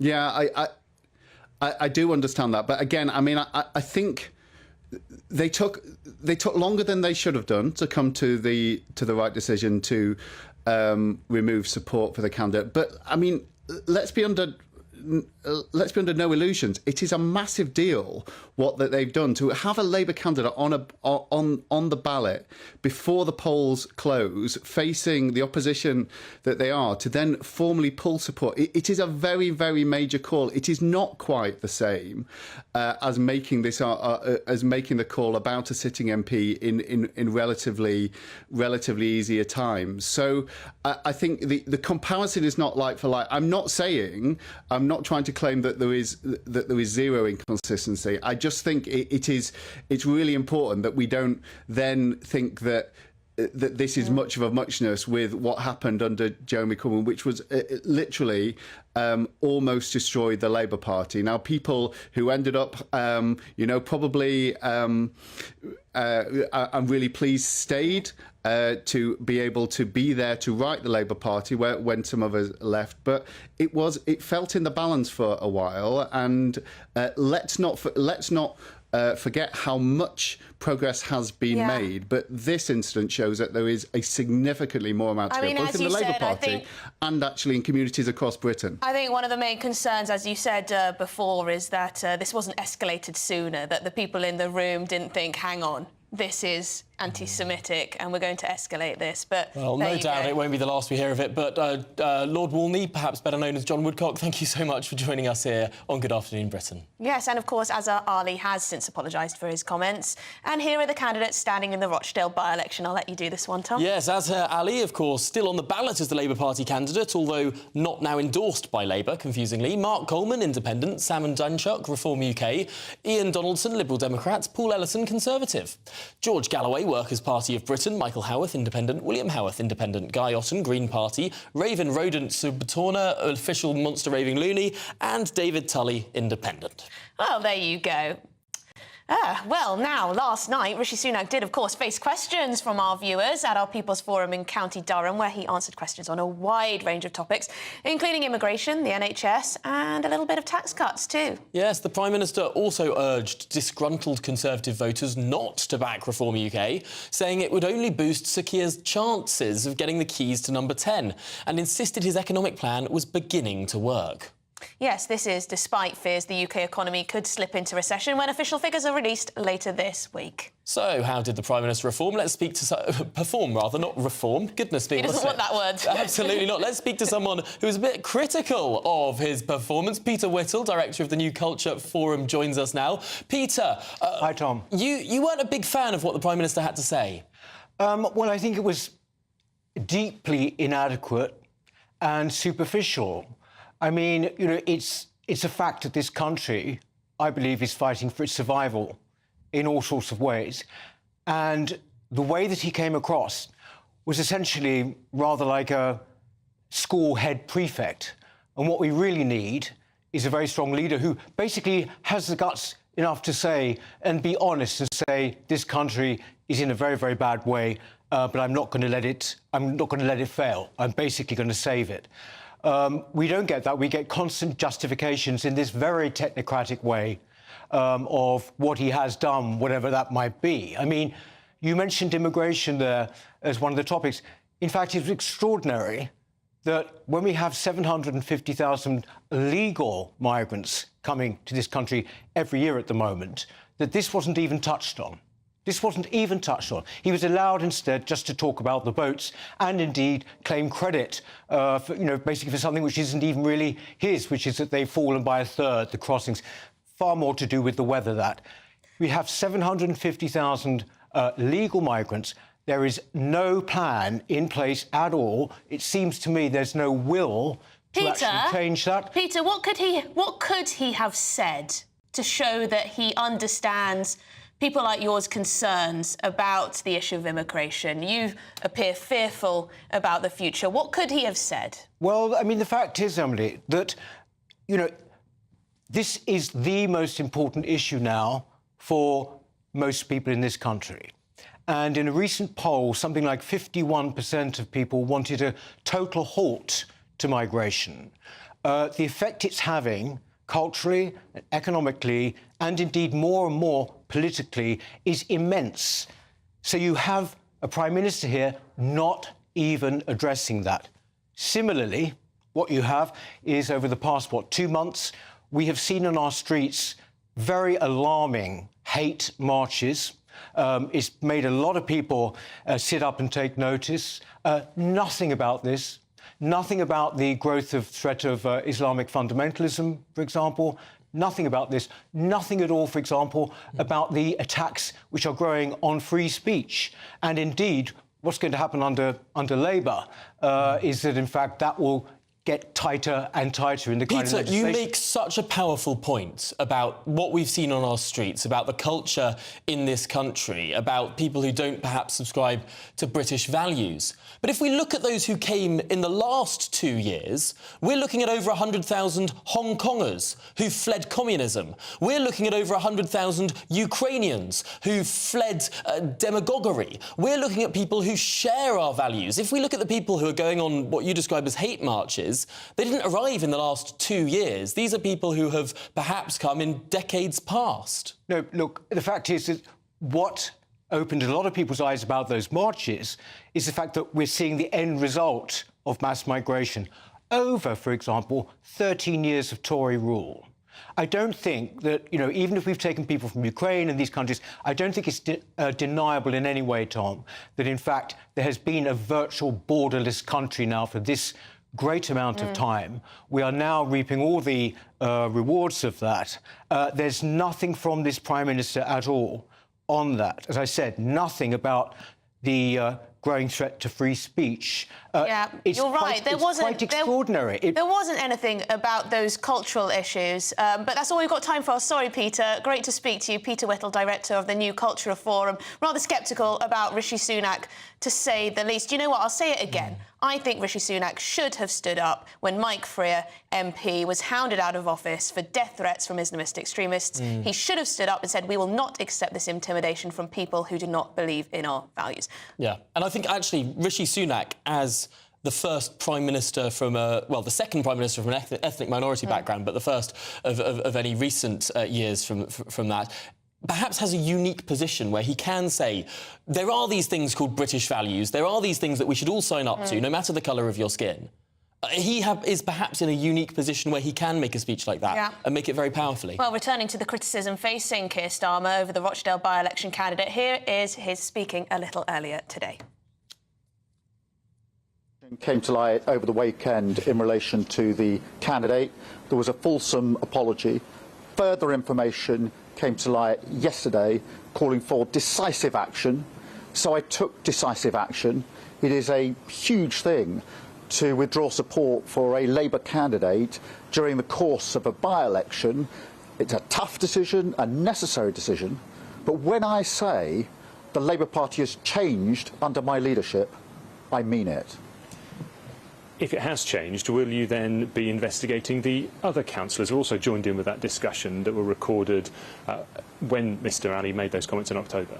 Well, those comments were appalling, and that is why we took decisive action.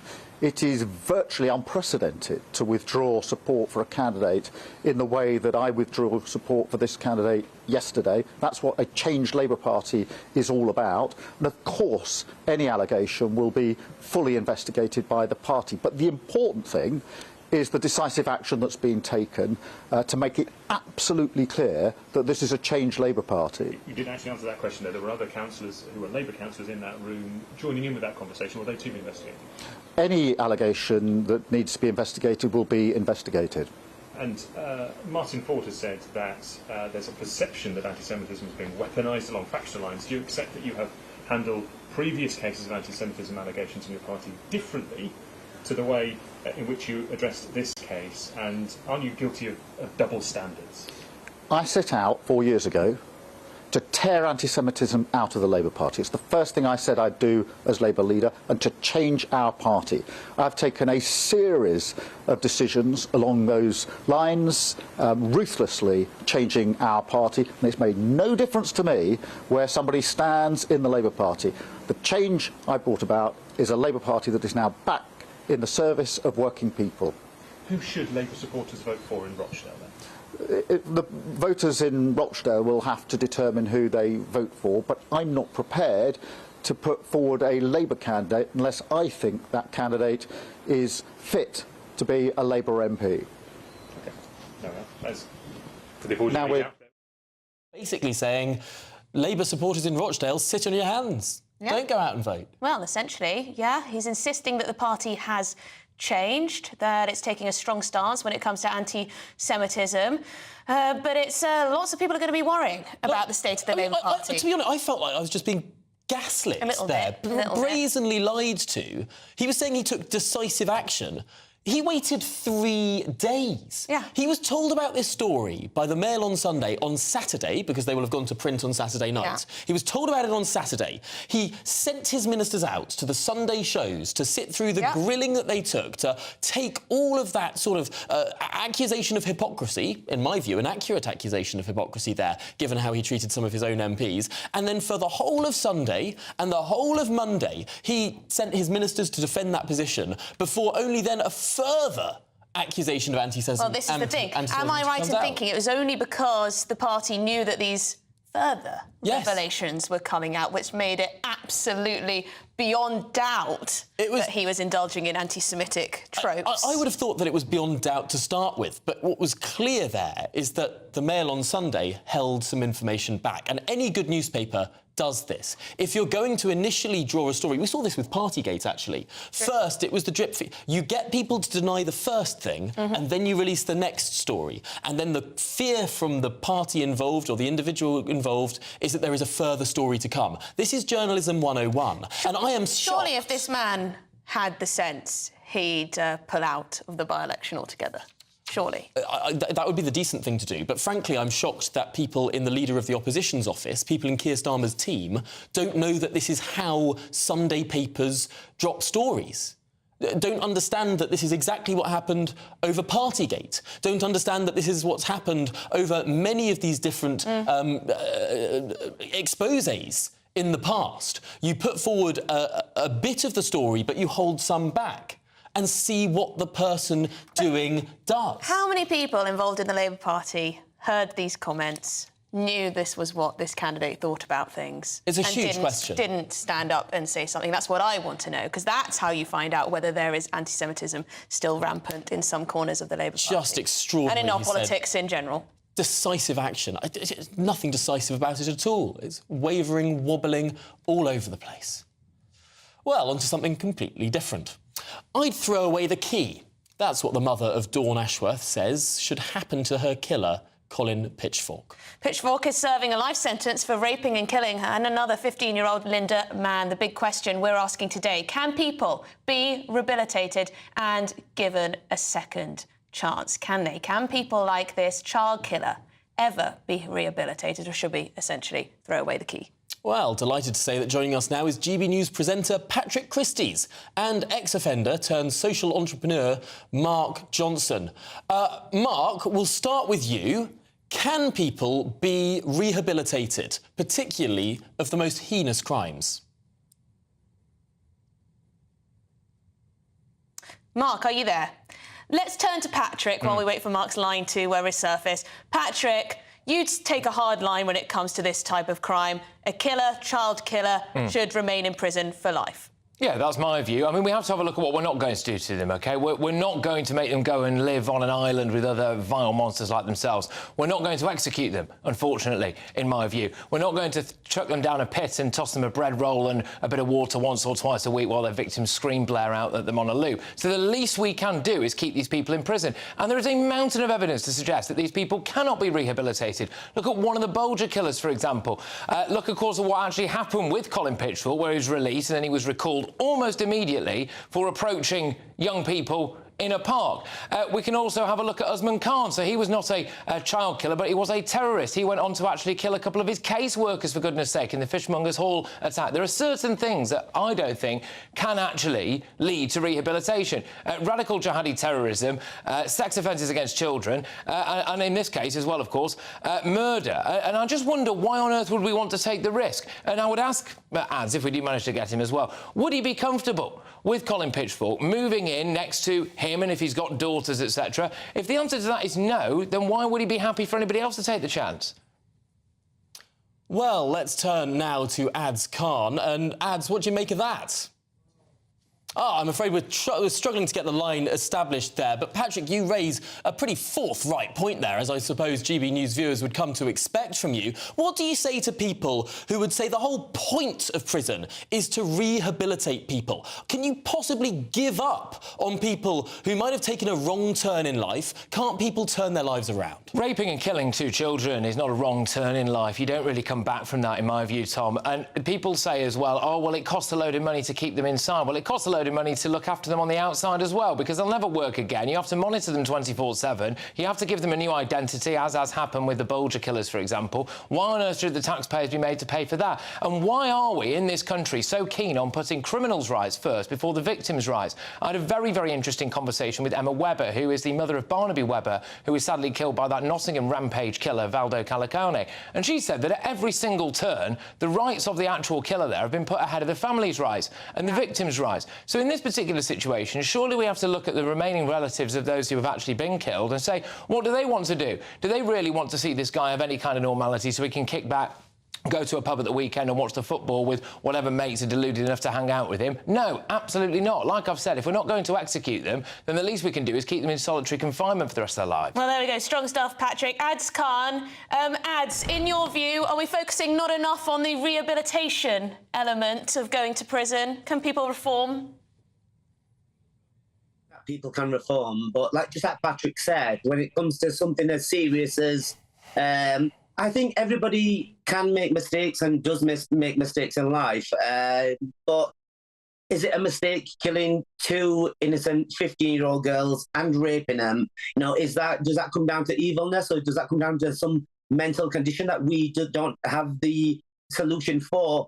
So based on that, I do 100% believe in reform and rehabilitation, but I think there's levels of it, and obviously I don't think everybody can be reformed and rehabilitated, especially given the circumstances of that case in particular.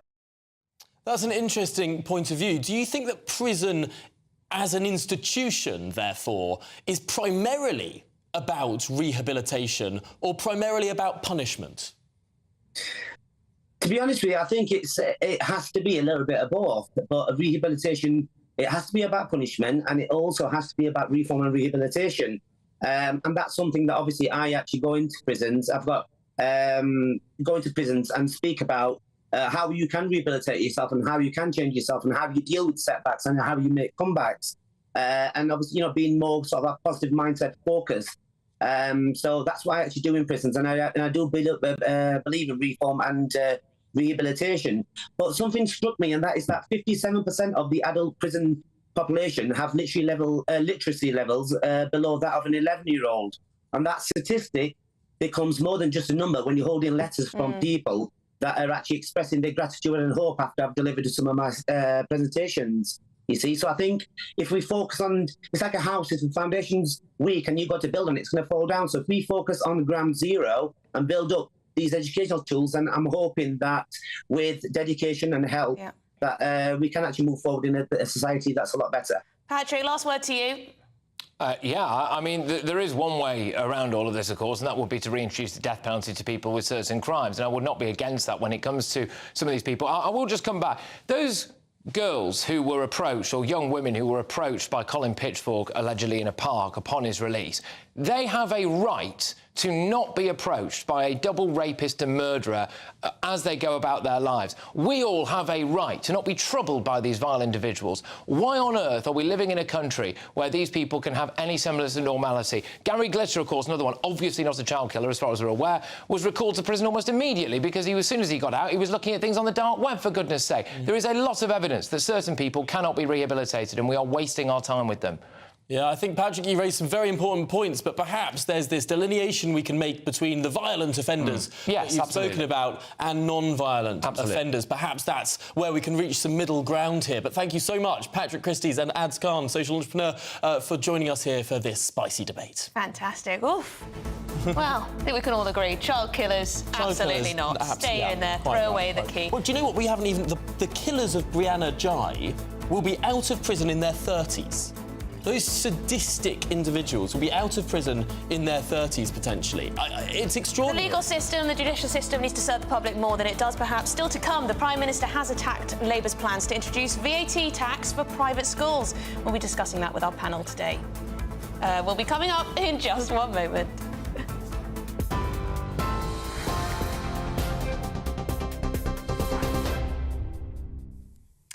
Good afternoon. Your top stories from the GB newsroom.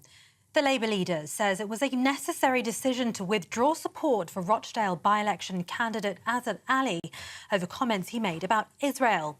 Mr Ali apologised after he was recorded during a meeting suggesting Israel had taken the October 7th Hamas assault as a pretext to invade Gaza.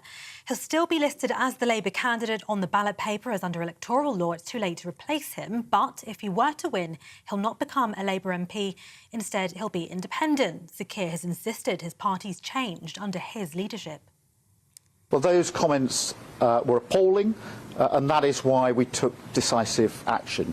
It is virtually unprecedented to withdraw support for a candidate in the way that I withdrew support for this candidate yesterday. That's what a changed Labour Party is all about. And of course, any allegation will be fully investigated by the party. But the important thing is the decisive action that's been taken to make it absolutely clear that this is a changed Labour Party.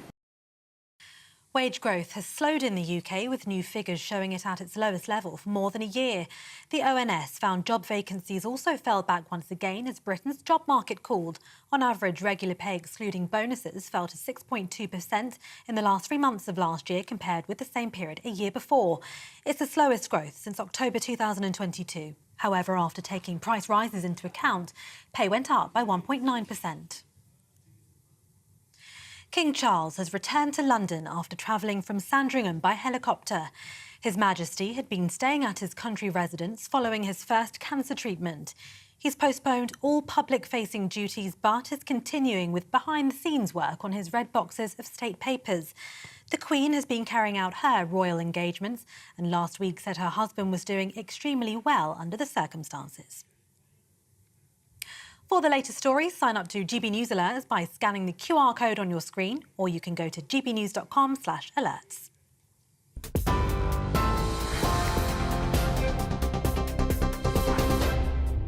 For a valuable legacy your family can own, gold coins will always shine bright. Rosalind Gold proudly sponsors the GB News Financial Report.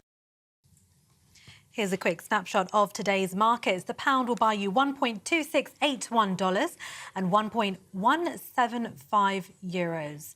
The price of gold is £1,603 and 34 pence per ounce, and the FTSE 100's at 7,553 points. Rosalind Gold proudly sponsors the GB News Financial Report. I'm Christopher Hope. And I'm Gloria DiPiero, bringing you PMQ's live here on GB News. Every Wednesday, we'll bring you live coverage of Prime Minister's questions when Rishi Sunak and Sir Keir Starmer go head-to-head in the House of Commons. We'll be asking our viewers and listeners to submit the questions that they would like to put to the Prime Minister, and we'll put that to our panel of top politicians in our Westminster studio. That's PMQ's live here on GB News, Britain's election channel. Farage, Monday to Thursday from 7 p.m. Lots of people have different ideas, but principally a conservative approach to getting growth is to reduce taxes so that people, ordinary people and businesses can spend more of their own money to invest and grow the economy. So the theory is that you cut taxes and that then pumps more money into the economy. Exactly right. And then people, you know, it's not government that are creating wealth. It's individuals, businessmen, companies that create wealth. It's the private sector that creates wealth, that the public sector then taxes and spends. I get the theory, but one of the criticisms of you, and I think one of the criticisms actually of all political parties, is they appear to be incapable of cutting government spending. That's the key. I mean, and I think when I look back, is that we should have had a credible plan to reduce the increase in spending. Now, that's often a difficult concept to explain. But it's in line with inflation, etc. That's all right. So when you're slowing the increase, it means, you know, one year you spend £100 and the next year you spend maybe £101 as opposed to going up to £110. So the actual level isn't going down, but you're slowing the increase. And that's very much what I tried to do. And actually, looking back, the one thing I wish I'd done, was to present a credible spending plan at the same time as the tax cuts that we announced. You had a go, it didn't work out for whatever reason, and that analysis will go on for some years to come. We have Jeremy Hunt there as Chancellor now, hinting quite strongly now there won't be any tax cuts, but the truth of it is, under 14 years of Conservatives, for a variety of reasons, the tax burden has risen to the highest since the Attlee government way back in 80 years, 1951, whatever it is.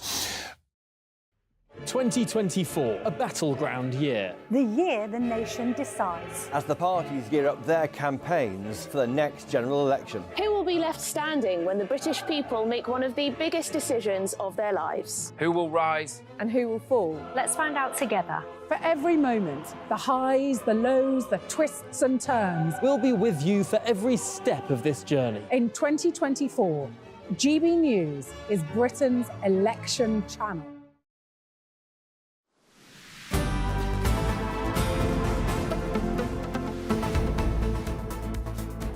Good afternoon, Britain. It's back to Rochdale now, where controversy is in abounds. Let's get the very latest with the former Labour Minister, Bill Rammell, and the former Sunday Express editor, now a senior partner at Pagefield, Martin Townsend.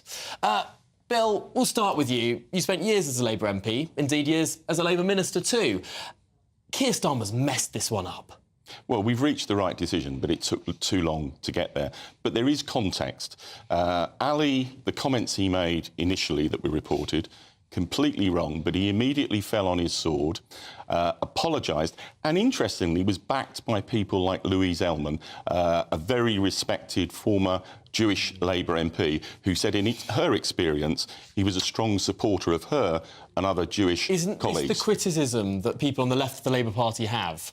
That this person came from the same faction of the party as people like Louise, and they all knew each other, they'd known each other for years, so they crowded round, whereas there are other people in the Labour Party who weren't part of that faction, who've said far less and have been suspended and have the whip withdrawn. I don't think it's about factions. You know, he and Louise were not in the same faction. She was making the point that as someone who was under the cosh, under Corbyn, by the anti-Semites, that he had supported her. The other factor within this are two words, and it's George Galloway.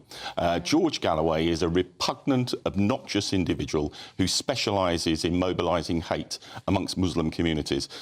And rightly or wrongly, we didn't want to give him a free run. However, when the comments came out making clear that he'd referred to Jewish interests in the media, Ali I'm talking about, that is an anti-Semitic trope that's been used for over 100 years, completely unacceptable, and Keir acted decisively. And for people who say this isn't decisive, I'm 64.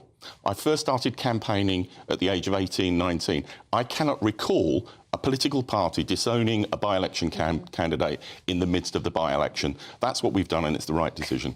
But Martin, I guess one could ask, why did it take further revelations to come out? Were the initial comments about October the 7th and Israel's involvement, basically, essentially, were they not enough?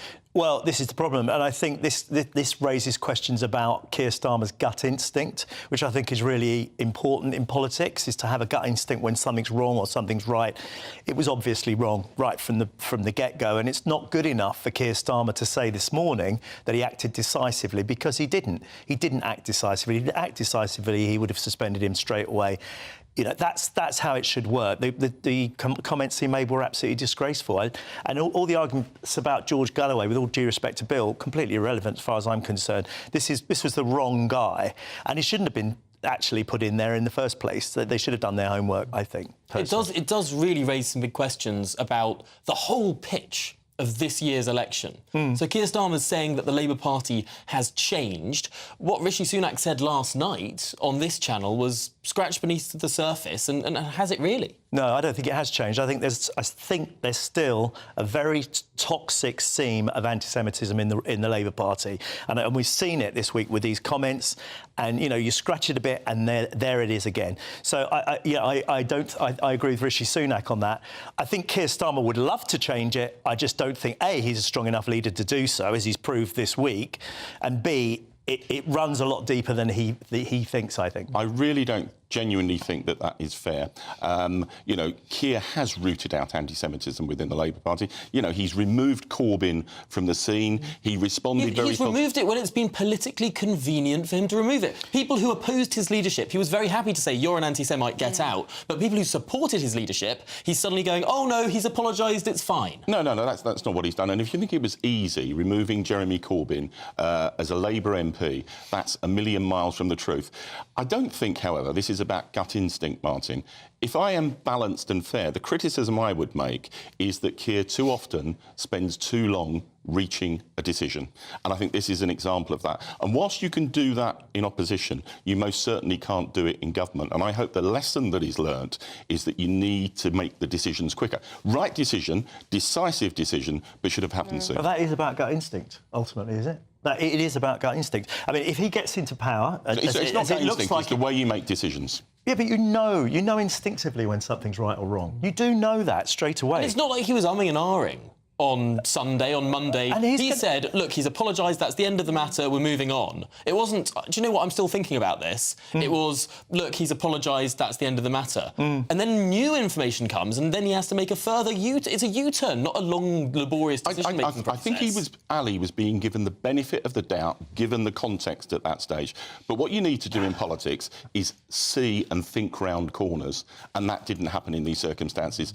We should have anticipated that the Mail had more up its sleeve and more was to come out. But how worried should the Labour Party be in general? How worried should Keir Starmer be about the impact the issue of Israel-Gaza is having potentially on their vote in multiple constituencies?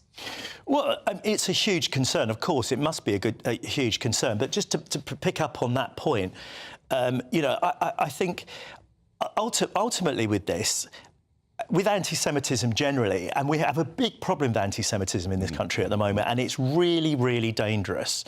I don't think that we can afford to have someone that takes this long to make a decision about something that's so basic. Those comments that were made initially were awful, and Starmer should have just said, that's it, he's suspended straight away. And actually, he'd have ended this week looking decisive, exactly what you just said, Bill, actually looking decisive, because a decisive leader for me is a competent leader. I think indecision is part of incompetence, I really do. It's just baffling to most people, Bill, because let's say this was a by-election right at the beginning of a parliament. You might have a point that it would be a very odd thing to do to sort of say, you know what, there's going to be an election in a matter of months. The person who's elected will only be a member of parliament for a very short period of time. The Labour Party is in opposition. It's not going to get into government off the back of this by-election. It doesn't need this seat. No, but look, you know, you can make the criticism that the decision should have been made quicker, but the idea that this is not decisive action is not borne out by the facts. There's never been a case in the last 50 years where a major political party, Labour or Conservative, has disowned a by-election candidate in the midst of that campaign. That's what Keir did because he's rightly concerned to demonstrate that we have rooted out anti-Semitism. And, you know, it's a fringe interest in the Labour Party, and we will keep on until it's completely Well, there you go. Bill Ramos says he acted decisively. Martin, not so sure indecisively. But coming up, Sunak attacks Starmer over a plan to introduce VAT tax for private schools. We'll show you what he said. Let's see you shortly. Every Sunday from 11, join Michael Portillo. There will be topical discussion, looking at the week before and the week to come. So kick back and relax at 11 a.m. on Sundays on GB News with me, Michael Portillo. GB News, the People's Channel, Britain's news channel. Your weekend starts here with Friday Night Live with me, Mark Dolan, 8 till 9 on GB News. Big stories, big guests and big laughs as we get you ready for a cracking weekend. That's Friday Night Live with Mark Dolan. Fridays 8 till 9 on GB News. Bring your own drinks. The admission's free. Britain's Newsroom, weekday mornings from 9:30. When you listen to Nigel Farage's assessment there, do you feel that maybe this is as good as it was going to get, given that we had the pandemic and it was inevitably always going to be a bit of a mixed bag? Well, I think it's a bit of a poor excuse from Nigel there that they haven't done it properly. The facts are, Nigel, that it's not worked. It's not going to work. Yes, we will rejoin. I mean, are we better off for it? Are they... Can I jump in there, Charlie? We're going to rejoin under which government? Because Labour aren't going to do that, unless you don't think... But I mean, it's going to be unavoidable not to join, because I think it's getting worse and worse for us. I mean, let me just say this. Are the NHS better because we're out of Europe? No, they're not, because they're not employing more staff. Is the building trade better off? No. Is travelling abroad or to the EU or staying in the EU, are we better off? No. Are we better off because foods rise because of the EU? No. Are we better off with imports and export? No, because they're taking longer. The overall result is that we're not better off. The killer point here is 57% of the public would now vote to remain. 33% would leave. Surely that's the telling point. It depends on the pollster, Charlie, because we were talking to a very good pollster earlier who said there's no enthusiasm for any change in a year. Maybe 10 years, they might be thinking about it. Belinda de Lucia, let's bring you in. I'm sure you want to react to what Charlie said. I mean, who would have thought that the UK wanting to run its own affairs and making our politicians more accountable would be so revolutionary? EU Parliament voted a majority to get rid of the vetoes, the last remaining scraps of democracy that the EU had. Now, luckily for EU citizens at the moment, you know, it means a treaty change to actually go forward. But that is the mood. The ever closer union. We have dodged a federalised, globalist, international, power-gobbling, anti-democratic organisation, and that's worth more than a few trade and travel perks for a few wealthy people in this country. Hear, hear. Belinda de Lucia, Charlie Mullins, great to see you both. I'm Andrew Doyle. Join me at 7 o'clock every Sunday night for Free Speech Nation, the show where I tackle the week's biggest stories in politics and current affairs with the help of my 2 comedian panellists and a variety of special guests. Free Speech Nation, Sunday nights from 7 on GB News, the People's Channel, Britain's news channel.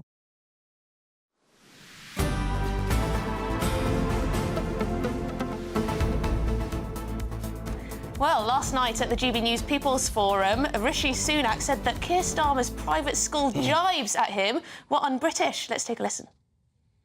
I get attacked by Keir Starmer because of where I went to school. And I said to him once, actually, I said, you're not really attacking me, you're attacking my parents.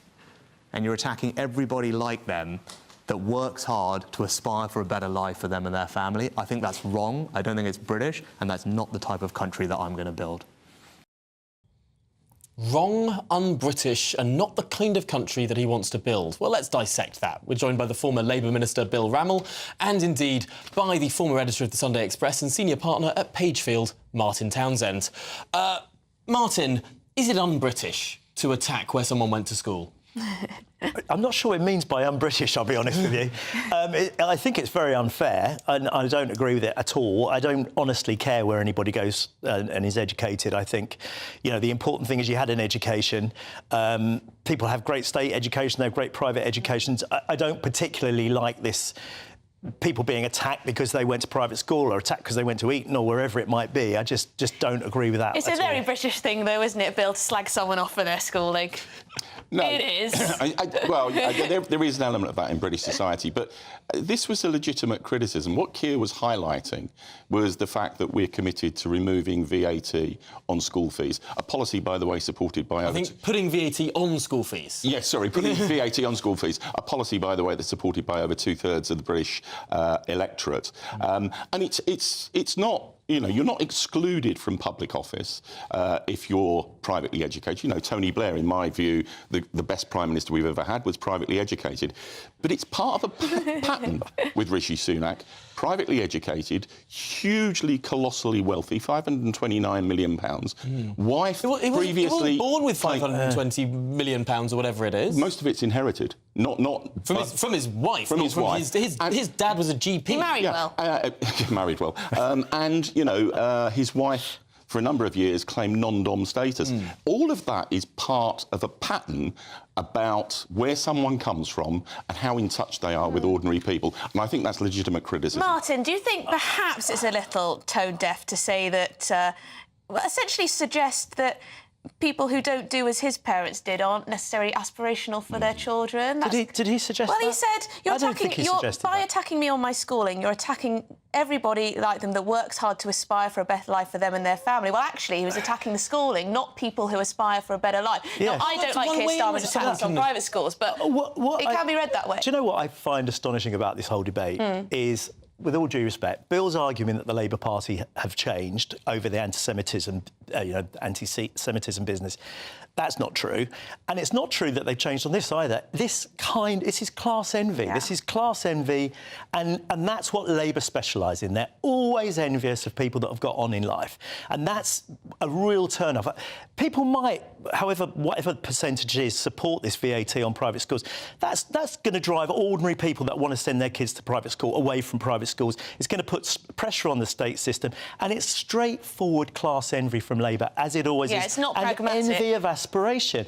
And we're going to go back to the old days of, like, nobody wins at sports and nobody... You know, it's I'm going to have to cut you off in your prime, Martin, because we've come to the end of the hour. Martin Townsend and Bill Rabin are coming up more on the tough new penalties introduced today for employers and landlords who give jobs to illegal immigrants or rent their properties to them. Don't go anywhere.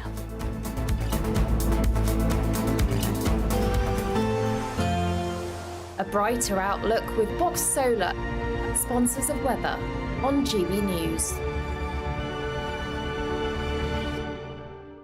Hello, I'm Alex Berkill here with your latest GB News weather forecast. Over the next few days, the best chance of staying dry will be across the far north, but for most, there's a fair bit of rain around. We've already seen quite a bit of rain so far today. That's in association with a weather system that is gradually making its way northeastwards and will continue to do so as we go through the end of the afternoon and into the evening. So staying pretty cloudy, further outbreaks of rain across much of England and Wales, and that rain will feed into Northern Ireland overnight as well. Meanwhile, across Scotland, apart from a few showers, it is going to be largely dry and there will be some clear skies. As a result, we will see temperatures dropping. So a relatively harsh frost here. Meanwhile, elsewhere, because of the cloudy, wet weather, it's actually going to be relatively mild to start tomorrow morning. As we go through the day tomorrow, though, a fairly cloudy grey picture yet again. Further outbreaks of rain, and these could be heavy, perhaps even persistent for a time towards the south, and more wet weather then feeding into parts of Scotland as we go through the day, and some of this wet weather could bring some snow over higher ground. Holding on to some chillier air across the far north, so temperatures a little bit below average here, but elsewhere, many places, a relatively mild day, highs of around 14 or 15 Celsius. More wet weather to come as we go through Thursday, could be pretty heavy and could lead to some localised flooding in places, and we might have some strong blustery winds in association with this as well, but there are signs that we could see a drier day on Friday. That drier weather, though, doesn't look like it will last particularly long, with more rain to come by Saturday. Bye-bye. That warm feeling inside from Boxed Boilers, sponsors of weather on GB News. 2024, a battleground year. The year the nation decides. As the parties gear up their campaigns for the next general election. Who will be left standing when the British people make one of the biggest decisions of their lives? Who will rise? And who will fall? Let's find out together. For every moment, the highs, the lows, the twists and turns. We'll be with you for every step of this journey. In 2024, GB News is Britain's election channel. The Camilla Tominey Show, Sunday mornings from 9:30. What you've got to do is, it's a collective. You've got to look like a meteorologist. Nobody out there is necessarily going to be a meteorologist, but what I do on a daily basis is I look globally. I look at what we've got in terms of the track of weather that we've had in the UK. So if you go back a couple of years and we go back to the heat wave of July, August 2022, 40.3 degrees, there's a dot in the landscape, and before then there was other incidents going on. Now that was a huge dot because that was extreme temperatures, and then we, since then, last summer, although we didn't get that kind of record, we saw months with records, various months, May and June and September and October, all-time records. So another dot, and then you're looking again globally. What's going on globally? What's going on in China, in USA, in Africa, now in Australia, for example, records falling like 9 pins. So when these storms come along, you've got to say, okay, would they have happened anyway?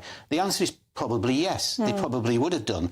But when you start getting where we're up to with Jocelyn is number 10, then that's not the record. The record is 11 named storms, 2015-16. So we've been there before, but only a few years ago. So these things are starting to mount up. And do you know what? On the can of climate change, climatologists, better people than me, people who study this expertly, and they look at it and they say, okay, what we're going to get with extra dimension of heat in the atmosphere, which energy and heat that basically means that you've got more intense storms potentially that can carry more water. What do you get? You get higher wind velocities, and you get more water and or snow. We've just gone through a period where parts of this country have been deluged and flooded for the first time. Yes. I'm Michelle Dewberry, and I'm not here to tell you what to think. I'd much rather hear what you have to say. So send in your opinions to gbviews@gbnews.com. Keep them clean, and you never know, I might read them out. With my panel here on Jubes & Co, we debate, we get stuck into the issues of the day on a show where all views are welcome, especially yours. GB News, the People's Channel, Britain's news channel.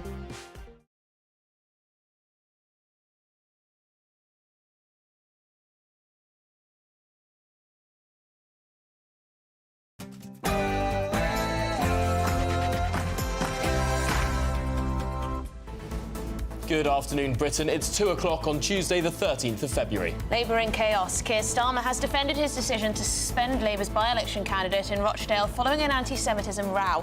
The U-turn follows further comments from Azhar Ali in which he attacks Jewish journalists. But critics say the Labour leader should have acted sooner. Illegal crackdown. Record high fines for those who employ or rent properties to illegal migrants. Will the new measures bring down the numbers who enter Britain illegally? And Sussex is under the cosh. Prince Harry and Meghan Markle have been accused of using their royal ties for commercial gain after they relaunched their website using their Sussex title and the royal crest, despite having ditched their royal duties. Tacky or savvy?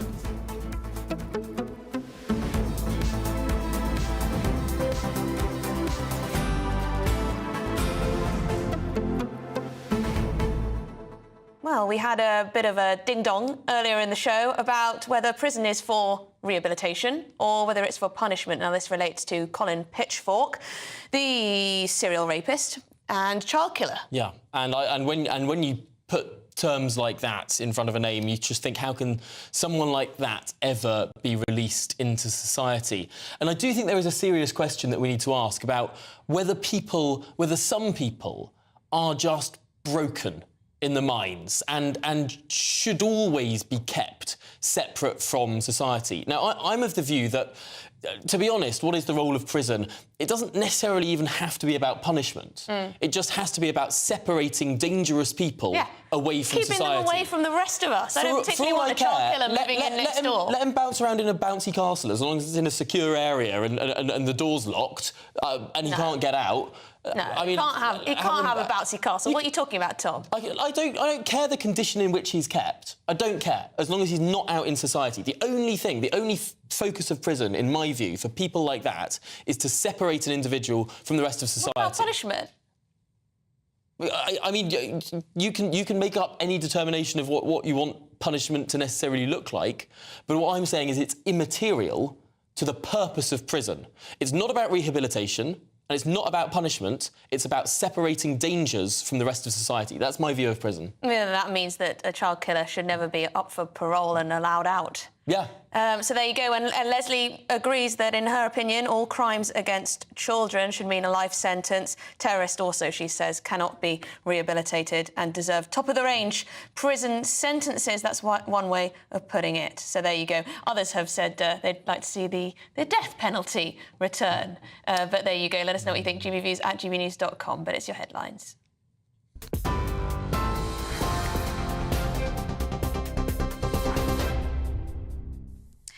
Good afternoon. These are your top stories from the GB Newsroom. The Labour leader says it was a necessary decision to withdraw support for Rochdale by-election candidate Azhar Ali over comments he made about Israel. Mr Ali apologised after he was recorded during a meeting suggesting that Israel had taken the October 7th Hamas assault as a pretext to invade Gaza. He'll still be listed as the Labour candidate on the ballot paper, as under electoral law it's too late to replace him. But if he were to win, he won't become a Labour MP. Following Ali's comments, the Keir Starmer has insisted his party's changed under his leadership. Well, those comments were appalling, and that is why we took decisive action. It is virtually unprecedented to withdraw support for a candidate in the way that I withdrew support for this candidate yesterday. That's what a changed Labour Party is all about. And of course, any allegation will be fully investigated by the party. But the important thing is the decisive action that's been taken to make it absolutely clear that this is a changed Labour Party. High street chain The Body Shop has entered into administration, putting thousands of jobs at risk. The retailer runs more than 200 shops across the UK. Insolvency experts said the administrators will consider all options to find a way forward for the business after years of financial struggles. The Body Shop will continue to trade, though, with online sites remaining open and making sales. Wage growth has slowed in the UK, with new figures showing it at its lowest level for more than a year. The Office for National Statistics found job vacancies also fell back once again as Britain's job market cooled. On average, regular pay, excluding bonuses, fell to 6.2% in the last 3 months of last year compared with the same period a year before. It's the slowest growth since October 2022. However, after taking price rises into account, pay went up by 1.9%. British Army troops and vehicles are on their way to Poland to take part in the largest NATO exercise since the Cold War. Armoured vehicles alongside Land Rovers, engineers, tractors and support vehicles were loaded into a 23,000-tonne cargo vessel near Southampton. Over 500 vehicles will sail from the UK and 1,500 service personnel will fly out to join the NATO exercise called Steadfast Defender to demonstrate the alliance's unity and capability. The departure comes as HMS Prince of Wales set sail from Portsmouth yesterday to take part. Employers and landlords who allow illegal immigrants to work for them or rent their properties will face much tougher penalties from today. The civil penalty for such actions has risen to a maximum of £45,000 per worker for a first breach. Landlords now also face increased penalties of £5,000 per lodger and £10,000 per occupier for a first breach. That's up from £80 and £1,000 respectively. Ministers believe the crackdown will help reduce the incentive for illegal migrants crossing into the UK. The Housing Secretary is going to put pressure on London as he pushes for all local councils in the capital to build more homes. Michael Gove wants all councils in England to build homes on brownfield sites under new plans. It's part of a wider effort by the Conservatives to boost house building, with younger voters in particular expressing concern about the difficulty of getting onto the property ladder. Under recently proposed reforms, it'll become harder for the largest city councils to refuse construction on a previously developed brownfield land if local housing targets are not met. Housing Minister Lee Rowley admitted to us earlier house building has indeed slowed and the government needs to go further. Some of our urban areas, some of where there is lots of brownfield sites, are just not building enough. The Mayor of London, where I'm standing today, he's not built enough houses in the past few years. So we absolutely need to build more homes, but we want to build them in the right place. And where councils, where mayors are not doing the right thing, we need to hold them to account. The bar for refusal on brownfield sites needs to go higher, and it's all part of our long-term plan for housing. It's about showing that the government is serious about tackling the challenges that we are seeing. And King Charles has returned to London after travelling from Sandringham by helicopter. His Majesty had been staying at his country residence following his first cancer treatment. He's postponed all public-facing duties but is continuing with behind-the-scenes work on his red boxes of state papers. The Queen's been carrying out her royal engagements and last week said her husband was doing extremely well under the circumstances. For the latest stories, sign up to GB News Alerts by scanning the QR code on your screen or go to gbnews.com/alerts.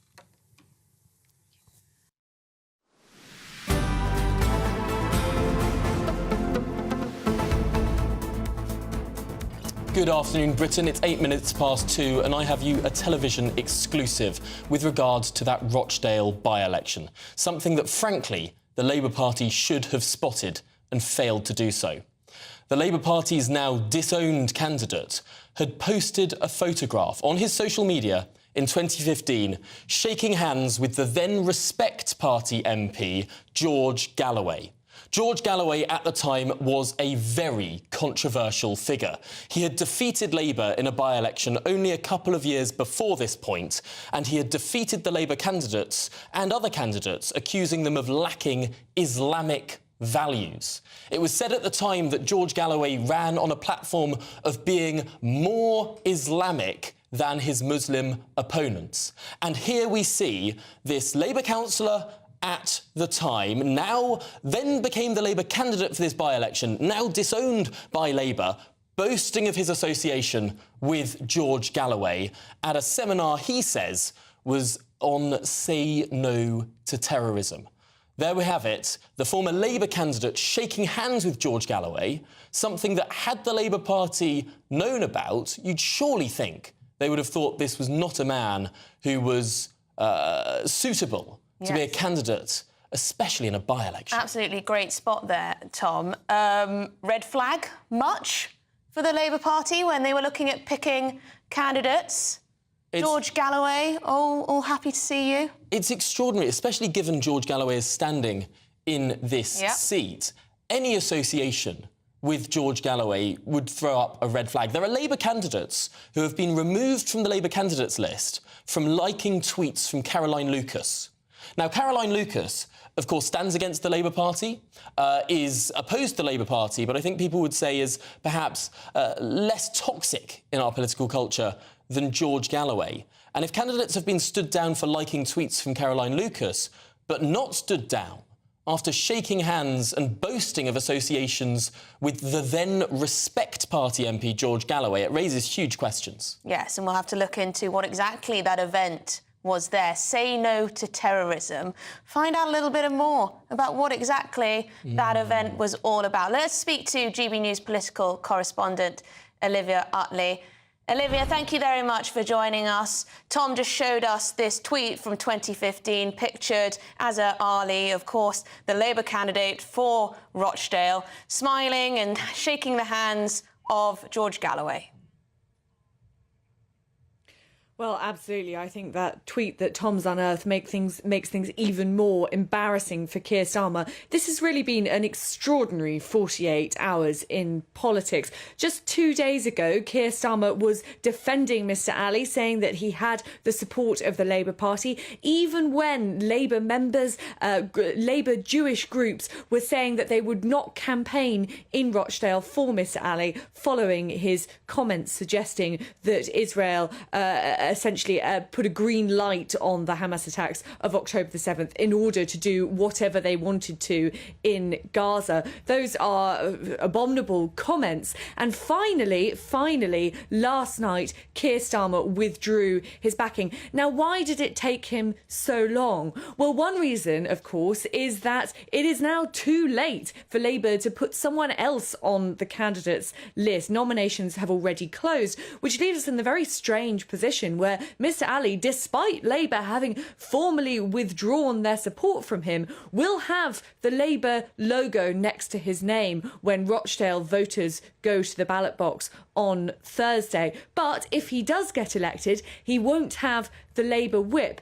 Now, the other reason that perhaps Keir Starmer stood behind Mr Ali is because, and there are those on the left of the Labour Party who are pretty furious about this. Previously, Mr Ali had been seen as someone of the sort of centrist tradition, someone more in Keir Starmer's own image. And actually, Louise Ellman, the Jewish Conservative MP who left the party when Mr Corbyn was leader but came back under Keir Starmer, backed Mr Ali because she said that he had a long history of being anti-Islamic extremism. So that could be perhaps why Keir Starmer took so long to withdraw his support. But this image that Tom shows, well, that puts a very different light on things. What's so difficult for Labour about this situation, and also, of course, for the people of Rochdale, let's not forget them in all of this, is that because of this mess, the chances are that George Galloway will be handed that seat in Rochdale. Labour have handed over a 9,000-seat majority to someone who is a sectarian, a race baiter, and doesn't really have much of an interest in actually being an MP. He said before that he likes the experience of standing for an MP far more than he likes being an MP. It will ultimately be the people of Rochdale who suffer from all of this, but Keir Starmer too will have his reputation tarnished. It raises enormous questions about the Labour Party's vetting of their own candidates, especially given that George Galloway, in 2015, it was only a couple of years after he defeated Labour in Bradford West. At the time, The Independent wrote about how Mr Galloway shamelessly courted Muslim prejudice in that by-election campaign. And huge questions for anyone who would be shaking his hand, let alone anyone who wanted to be a Labour MP, who would be boasting about such an association. Well, exactly. And as I say, I mean, it is very strange that he did choose to shake George Galloway's hand, because actually, historically, Mr Ali does have a history of speaking out against Islamic extremism. There are those who are suggesting that actually politics in Rochdale has got so toxic that the sort of anti-Semitic comments which Mr Ali made are no longer seen as sort of fringe. That's seen as mainstream. And it is possible that he was deliberately trying to court some votes in Rochdale with those comments. As you say, Tom, it does throw some light on the Labour vetting process. And we have seen this time and time again in British politics. And I should say it's not just the Labour Party who've suffered with this, especially during the 2019 general election. There were quite a lot of Conservative MPs who won their seats unexpectedly and then caused the party some embarrassment. But in those situations, you can sort of understand how it happened. In this case, there was a by-election. Labour had a long time to choose who they wanted to stand as their candidate, and they chose Mr Ali, having to backtrack at the last minute, to great personal embarrassment and, of course, a lot of difficulty for the people of Rochdale. Thanks, Olivia. Olivia Utley, our GB News political correspondent. Presumably, so he would say, I was just shaking his hand, doesn't mean I endorse everything he says, doesn't mean I'm a great big fan of George Galloway. And of course, people, we live in a free society. I would heartily encourage people meeting with people with whom they disagree. But had this picture been uncovered at the time of the selection, had the Labour Party vetting procedures found this picture, there is no way that Azhar Ali would have been selected to even be on the shortlist to be the Labour candidate.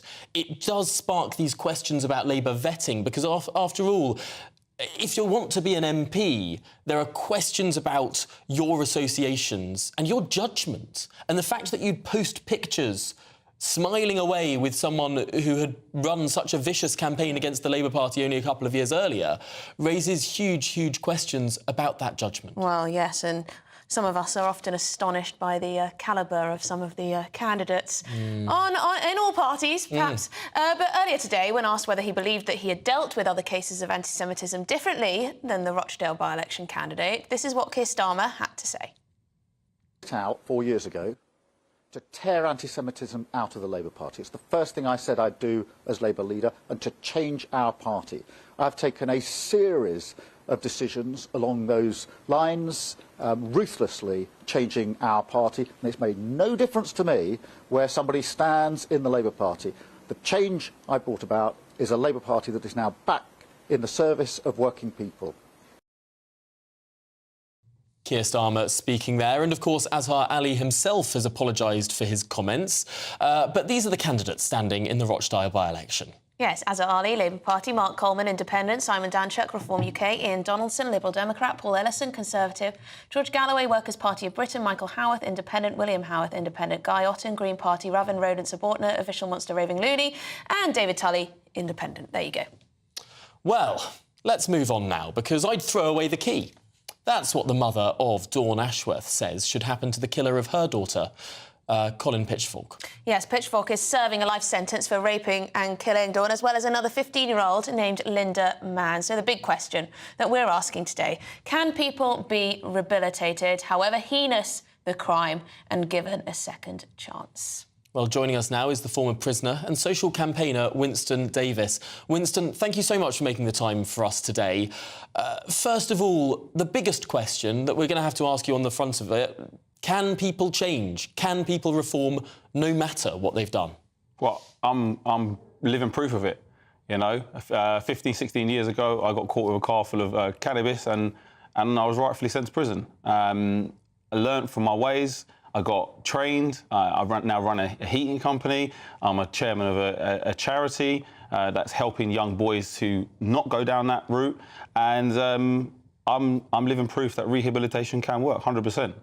What about, Winston, in the case of a child killer or rapist? Do you think when it comes to that, you should just, you know, life should mean life? So this is it. Like, for me, I'm a father. I've got 4 children. I've got nephews. I've got nieces. If somebody was to kill, rape, do something like heinous to one of my children or nieces and nephews, like, it's very, very difficult for me to say they can be rehabilitated.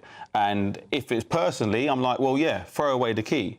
The challenge you've got in this country is that we have a criminal justice system which says there is a tariff for whatever crime it is, whether it's a whole life sentences, and that's a small, tiny percentage of prisoners will ever get a whole life tariff, or there'll be a fixed tariff, or the judge will say, I think you should serve 30 years or 35 years or 25 years, after which time the parole board will decide whether or not they're allowed to be let out, as in this case here.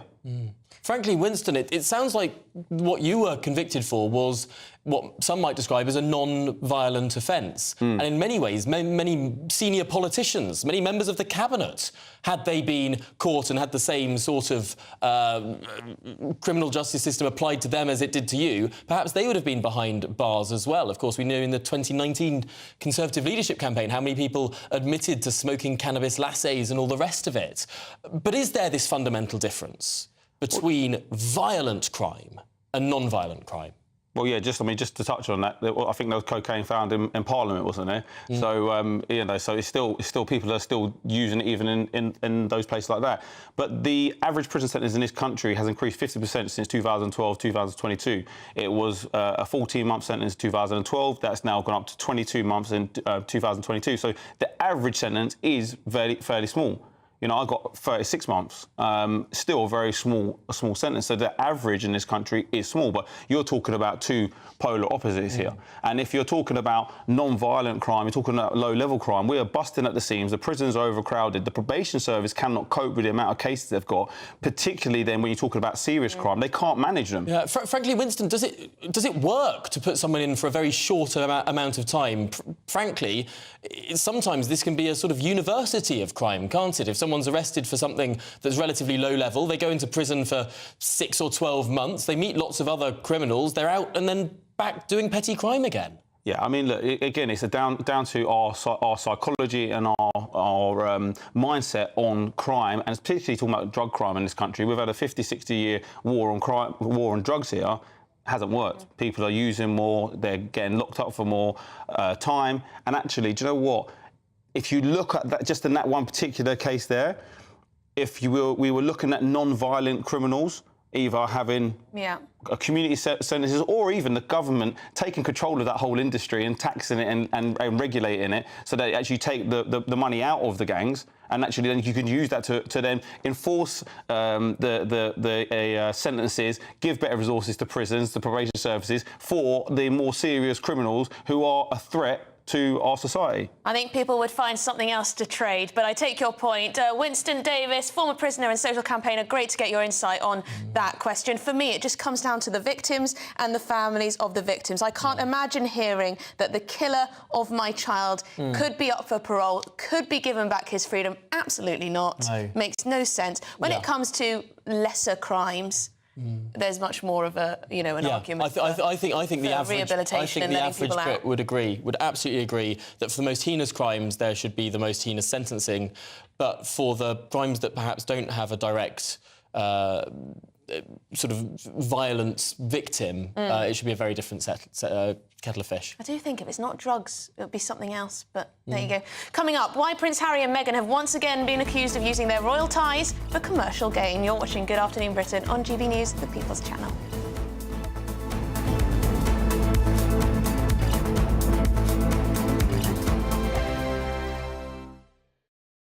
I think the most exciting bit for me is talking to people. People who I think are ignored often by the major news channels.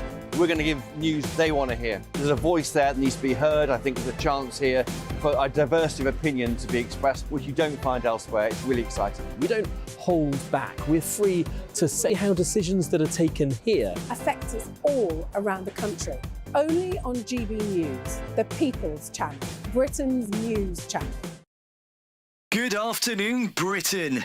Weekdays from midday. Elon Musk has announced that the first patients to receive a groundbreaking brain implant from Neuralink is recovering well. This is all a bit odd. The product, called telepathy, uses a robot to surgically place a computer chip in a region of the brain that controls movement. Yes, Elon Musk says that the first goal is to enable people to control a phone or a computer just by thinking.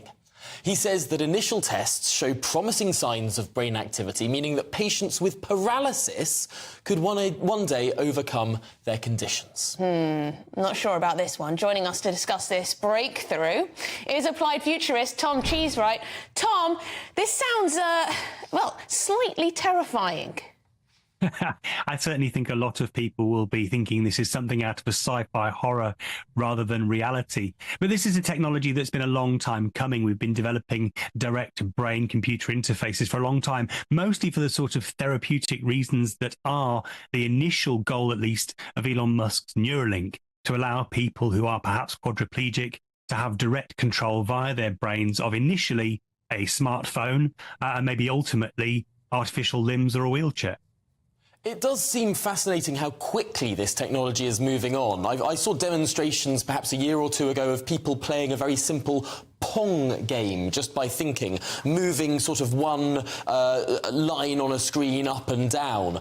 This seems like potentially there has been a breakthrough that means far more complex things can be controlled just by thinking.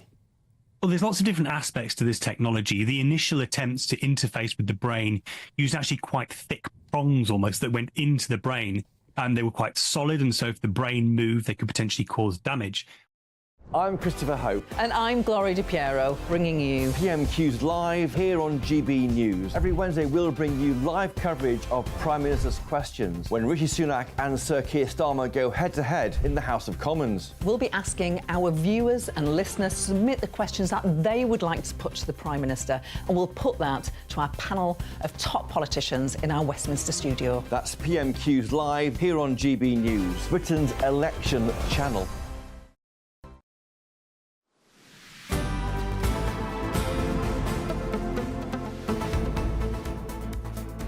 Well, it's 2:26 in the afternoon. You're watching Good Afternoon Britain with me, Emily, and Tom.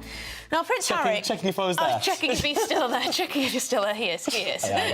With you until 3. Now, Prince Harry and Meghan have once again been accused of using their royal ties for commercial gain. That's after they relaunched their new, brand spanking new website using their Sussex title and the royal crest. A spanking website? Goodness me. I didn't mean that in a weird way. No. But their previous site, Archwell, now automatically directs to Sussex.com, a name inspired by their son Archie. Yes, Harry is highlighted as a military veteran, mental health advocate and environmental campaigner, while Meghan is described as a feminist and champion of human rights and gender equity. Oh, it sounds like my biography. Gender equity, not equality. Feminist equity. And champion of human rights I am.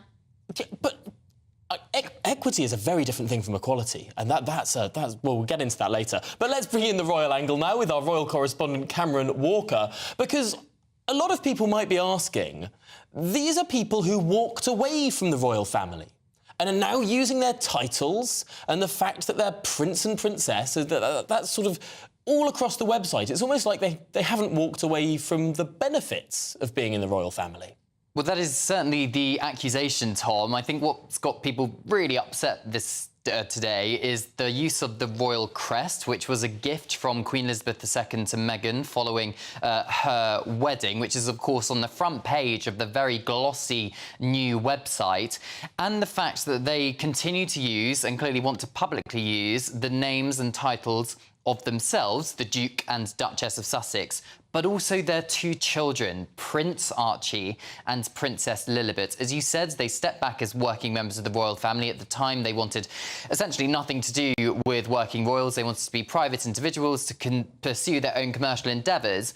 But the agreement in 2020 was they could not use their royal titles or the royal name for commercial gain. So there's a subtle difference now with the website to name. Instead of SussexRoyal.com, it's simply Sussex.com. In that agreement in 2020, there was no mention that they could not use the word Sussex. It is their right, it is their legal name, the Duke and Duchess of Sussex. So if Buckingham Palace, they may not care, but if they did care, they wouldn't have much power to remove that website's address because they're private individuals. Yeah, it's all a bit strange, isn't it? There's a sort of blurring of who they are and what's happened in the past and who exactly they now are as a brand, simply as people. Because if you go on the SussexRoyal.com, which was their previous website, it says the site was established in 2020 and sets out the work streams of Prince Harry and Meghan, the Duke and Duchess of Sussex, prior to their move to the United States. It's like they've completely changed their identity, but then they also haven't. Yeah, and 4 years is a very long time, and this appears to be yet another identity, another rebrand, perhaps to try and get more commercial deals. Of course, we're not sure. We do know that their Spotify deal was cut prematurely. They were seen chatting to the Paramount boss on a red carpet a few months ago. We know that they need money to fund their 24/7 security to keep their families safe. They no longer have UK taxpayer-funded police protection, and they have a massive mansion in Montecito, and if they want to keep up that lifestyle, obviously that costs a lot of money, and they're not really being seen at the moment on the celebrity circuit. They're not being photographed at A-list celebrity parties or anything like that. There's no major, although there's been hints by Meghan on red carpets in interviews she's done over the last few months, there's been no major announcement in terms of any big new commercial endeavour. So perhaps this is their way of trying to capitalise on their titles of the Duke and Duchess of Sussex, but not necessarily royal. But of course, the lines are very blurred. Yeah, absolutely extraordinary. Schrodinger's royal, to some extent. They're both royal and not royal all at the same time. Cameron Walker, thank you very much for bringing us the very latest on that. Well, they'd probably say, you got to live your best life.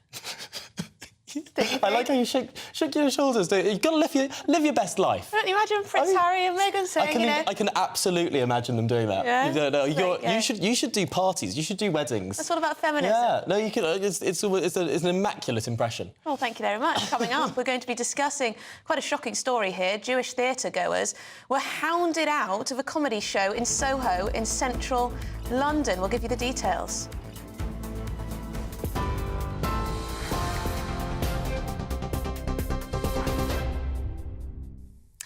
Good afternoon. These are your top stories from the GB newsroom.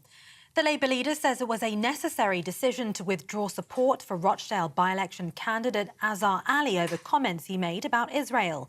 Mr Ali apologised after he was recorded during a meeting suggesting that Israel had taken the October 7th Hamas assault as a pretext to invade Gaza. He'll still be listed as the Labour candidate on the ballot paper, as under electoral law it's too late to replace him. Following Ali's comments, Keir has insisted his party's changed under his leadership. Well, those comments were appalling, and that is why we took decisive action. It is virtually unprecedented to withdraw support for a candidate in the way that I withdrew support for this candidate yesterday. That's what a changed Labour Party is all about. And of course, any allegation will be fully investigated by the party. But the important thing is the decisive action that's been taken to make it absolutely clear that this is a changed Labour Party. Thousands of jobs are at risk after the UK arm of the Body Shop enters administration. The retailer runs more than 200 shops across the country. The high street chain will continue to trade, though, with shops and the online site remaining open and making sales. And King Charles has returned to London after travelling from Sandringham. His Majesty had been staying at his country residence following his first cancer treatment. He's postponed all public-facing duties, but is continuing with behind-the-scenes work on his red boxes of state papers. The Queen has been carrying out her royal engagements and last week said her husband was doing extremely well under the circumstances. For the latest stories, you can sign up to GB News Alerts by scanning the QR code on your screen, or you can go to gbnews.com/alerts.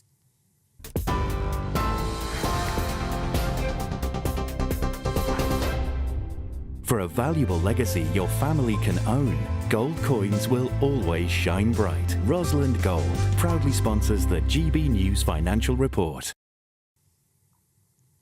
Here's a quick snapshot of today's markets. The pound will buy you $1.2593 and €1.1762. The price of gold is £1,603.34 per ounce. And the FTSE 100 is at 7,521 points. Rosalind Gold proudly sponsors the GB News Financial Report. In the GB Newsroom, we bring you the news as it happens. With our team of dedicated journalists across the UK, we're ready to give you accurate reporting every day. When the news breaks, we'll be there with bulletins on GB News, the People's Channel, Britain's news channel. Lee Anderson's Real World, Fridays from 7 p.m. Dr. Jane Jones, who's the clinical lead for Care After Combat. Yeah. Jane, thanks for coming. And just tell me a little bit about your organisation. What do you do? OK, well, thank you for having me here so we can talk about Care After Combat. So we are an organisation, a charity, who work into the prison system, working with military veterans who've somehow got involved with the justice system and... So there's quite a high population of ex-servicemen and women in our prisons. Why is that, do you think? So 2014, the government did a review of who was resident in UK prisons, and what they found were that military veterans are the highest occupational group, and this obviously raises some concerns. Yeah. So the government wanted to do something about that, and so they supported Care After Combat initially, just as a scoping exercise, really, to see if there was any way we could help these men and women actually, understand the problems that led to offending behaviour and go on to lead successful lives. So what sort of offending behaviour are we talking typically for people that's in prison that's actually served in our armed forces? Primarily, it's violence. Yeah. So that is the highest offence that we work with. Okay. But of course, the military, as with everybody else, it's the full range of offending behaviour. OK, so we're in a pub, Jane, Dr. Jane, and I guess for some people, the odd tip of alcohol is good, a bit of fun of a weekend, relax, let your hair down. But for some people, alcohol is not always their best friend, and I guess that plays a part in some of your veterans that end up inside. Yeah. Absolutely. So, speaking from my own experience, a good 2/3 of the people I work with have some kind of mental health problem or mental health difficulty, struggling to either adapt into civilian life or with some of the traumas they've experienced during service. People might self-medicate with alcohol to manage some of those thoughts and feelings. Yeah. Your weekend starts here with Friday Night Live with me, Mark Dolan, 8 till 9 on GB News. Big stories, big guests and big laughs as we get you ready for a cracking weekend. That's Friday Night Live with Mark Dolan. Fridays 8 till 9 on GB News. Bring your own drinks. The admission's free. Have a great Saturday night with me, Leo Curse, on the Saturday Night Showdown. It's a crazy world out there, so come and make fun of it with me, my panel of comedians, and a couple of people who actually know what they're talking about. This Saturday Night Showdown is your front row ticket to the clown show every Saturday, only on GB News, the People's Channel, Britain's news channel.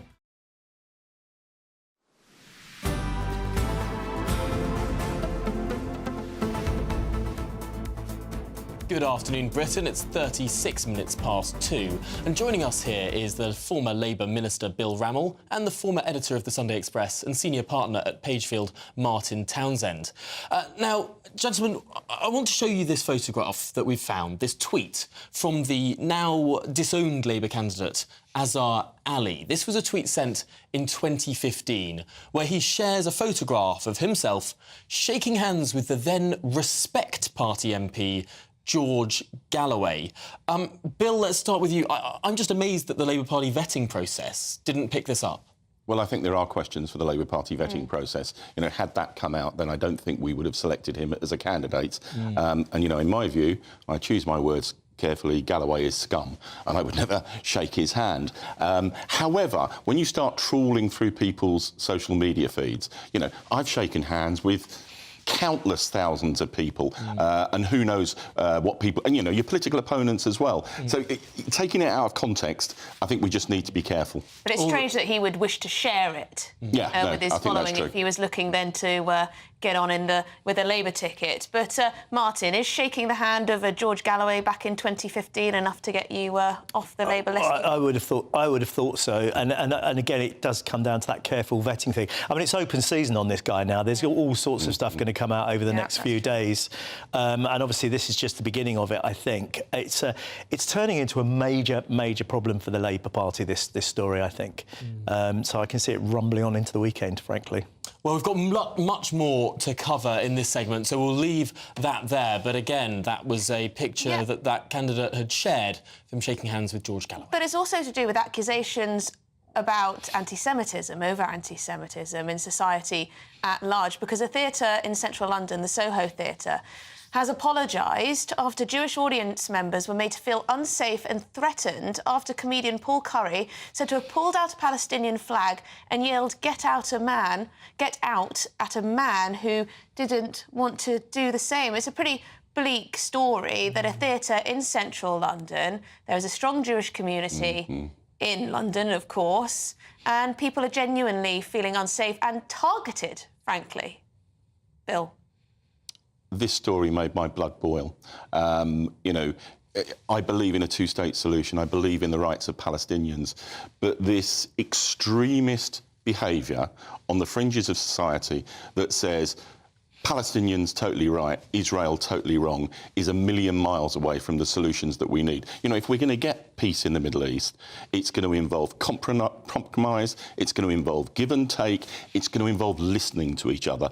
And that kind of behaviour, attacking someone because they didn't stand for the Palestinian flag, is totally unacceptable. The audience member claimed that the comedian told the man, "Get out of my show, get the F out of here," and then continued to swear. Apparently other members of the audience joined in shouting "Get out" and "Free Palestine" until the young man left. And this is all because he didn't stand up and applaud the flag. It is. Mob mentality. It is. I think it also kind of points to a wider issue we have, which is this kind of whole thing where if you don't agree with me, you're wrong. You know, this polarising of opinion, which we see all over social media. You know, any flag that he got out, right, everyone in the audience has to agree, everyone has to applaud. No. And this was really, really shocking. Again, an example of the way we you know, anti-Semitism has become a very dangerous and difficult issue, but also kind of, as I say, speaking, I think, to the fact that, you know, and comedians seem to think this kind of thing is funny, to somehow, you know, sort of make the audience feel embarrassed and then, you know, you're not on my side, you must be wrong. If you don't agree with my opinions, you must be wrong. We see a lot of comedians doing this. Somehow it has become some sort of staple, particularly, I have to say, of left-wing comics. That's what they do. Essentially what it says is you're not welcome in my show if you support Israel in any shape or form, or if you won't stand and clap for the Palestinian flag. I mean, do we live in a free society or not? Because sometimes it feels like there's a lot of pressure to have certain views. Bill? Well, I mean, that's certainly what was coming across here. And do you know what this cries out for me is we need to develop a culture of being able to disagree agreeably. And this guy is a million miles away from that kind of mindset. And frankly, he ought to be ashamed of himself. It is extraordinary, waving the flag of one side of a conflict, saying everyone has to stand up and applaud that flag, and then handing out someone who refused to do so. Standing against that sort of mob mentality should really be applauded from where I'm sitting. But I'm just amazed that this was allowed to go on, and that, frankly, this particular theatre booked this act, presumably not knowing what was in the act. Well, the worrying thing is that this kind of behaviour is seen as edgy. This is kind of seen as edgy and fashionable and trendy. That's my real worry about it. As Bill says, it speaks to an inability to be able to debate sensibly, to be able to see someone else's opinion. That's what it actually speaks to. But it's seen by many kind of so-called alternative comedians as being terribly edgy to do this kind of thing. And actually, it's shocking. It's like the 1930s. It's like fascism. You know, whisper it, but it is. And apparently this theatre was built on the site of a synagogue.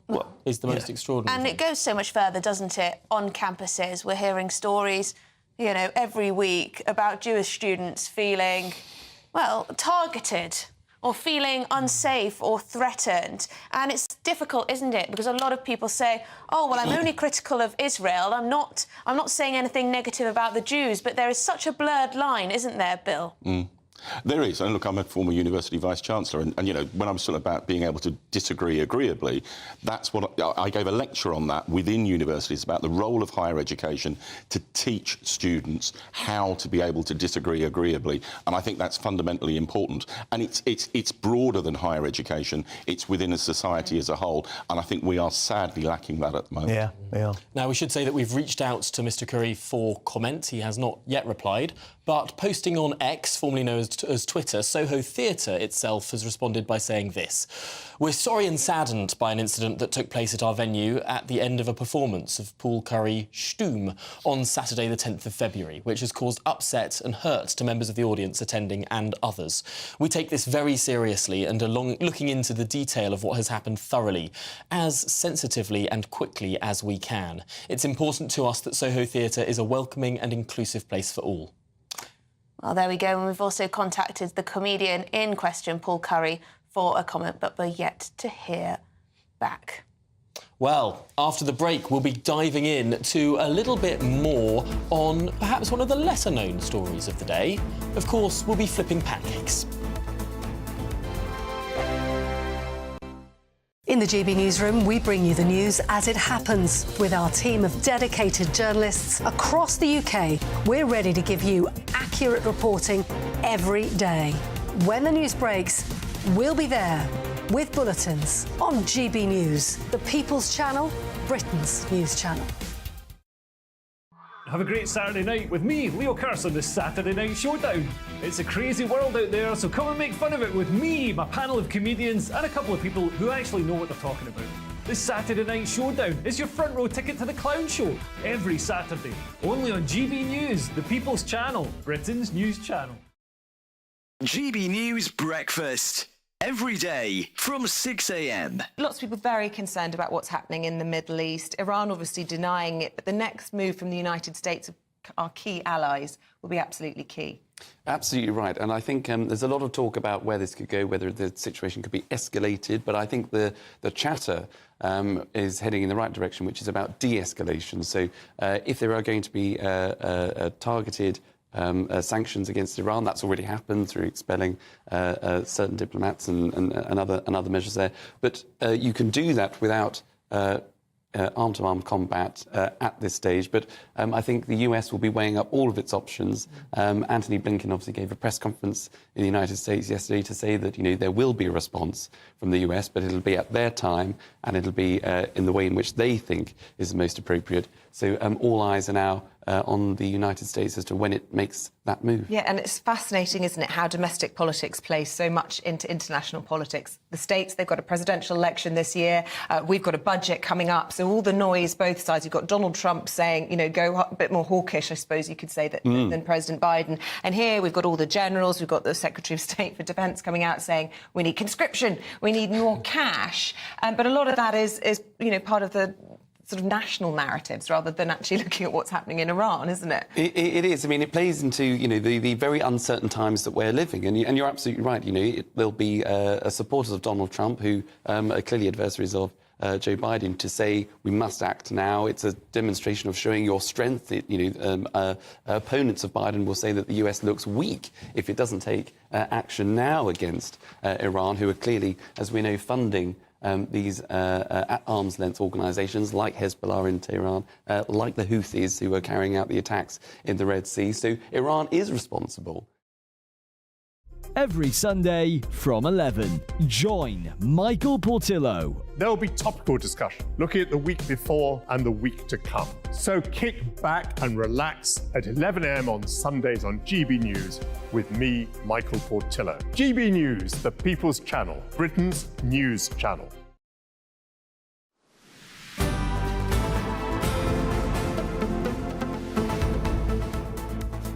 Well, it's 2:47 and it is in fact Shrove Tuesday today, and that means one thing, of course, pancakes. Have you had yours yet? I have not I'm going to, though. Big protein pancakes. Anyway, yes, Shrove Tuesday is a Christian celebration, of course, on the day preceding Ash Wednesday, when rich foodstuffs such as eggs, milk and sugar have traditionally been used up before the fasting season of the 40 days of Lent. Well, Very there you normal go. human word, foodstuffs there.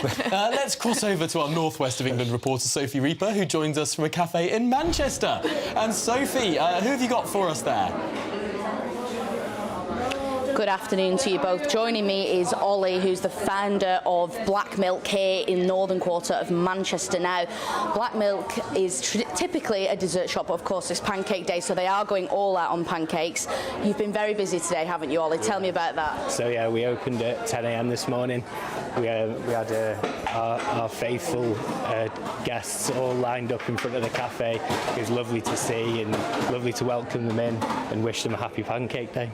I mean, it's still really rather busy now. You can probably see over our shoulders. The place is full. There's not a table spare, and the queue is still partly out of the door. People waiting in the rain for these pancakes. So I think that says quite a lot, doesn't it? Now, an interesting fact, Emily, you mentioned the foodstuffs that are used up ahead of Ash Wednesday. Eggs.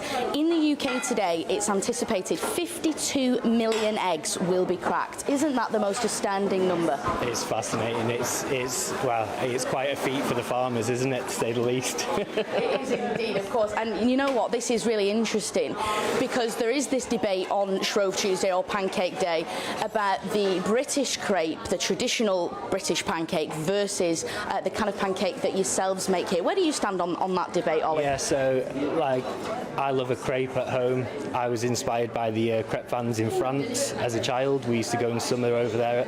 So that's my personal preference at home, but my business partner Andy, he was making Scotch pancakes from a very young age with his grandma, so we had to put them on the menu, and it's Scotch pancakes all the way here.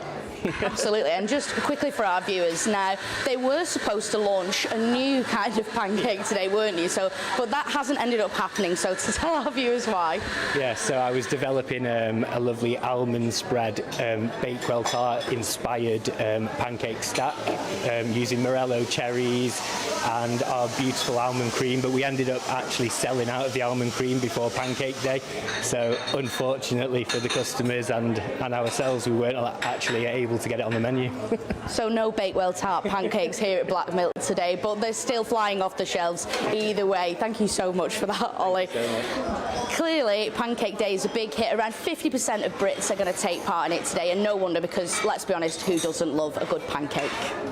Well, Sophie Reaper, thank you very much joining us there live from Manchester. Let's turn that to our panel. Are you too I think one I of the forgot 50%? last year. You forgot? Yeah, I think I forgot last year. Outrageous. Had to do it today. Anyway. But you had so many foodstuffs at home that you could use. Bill Rammell, will you be making pancakes today?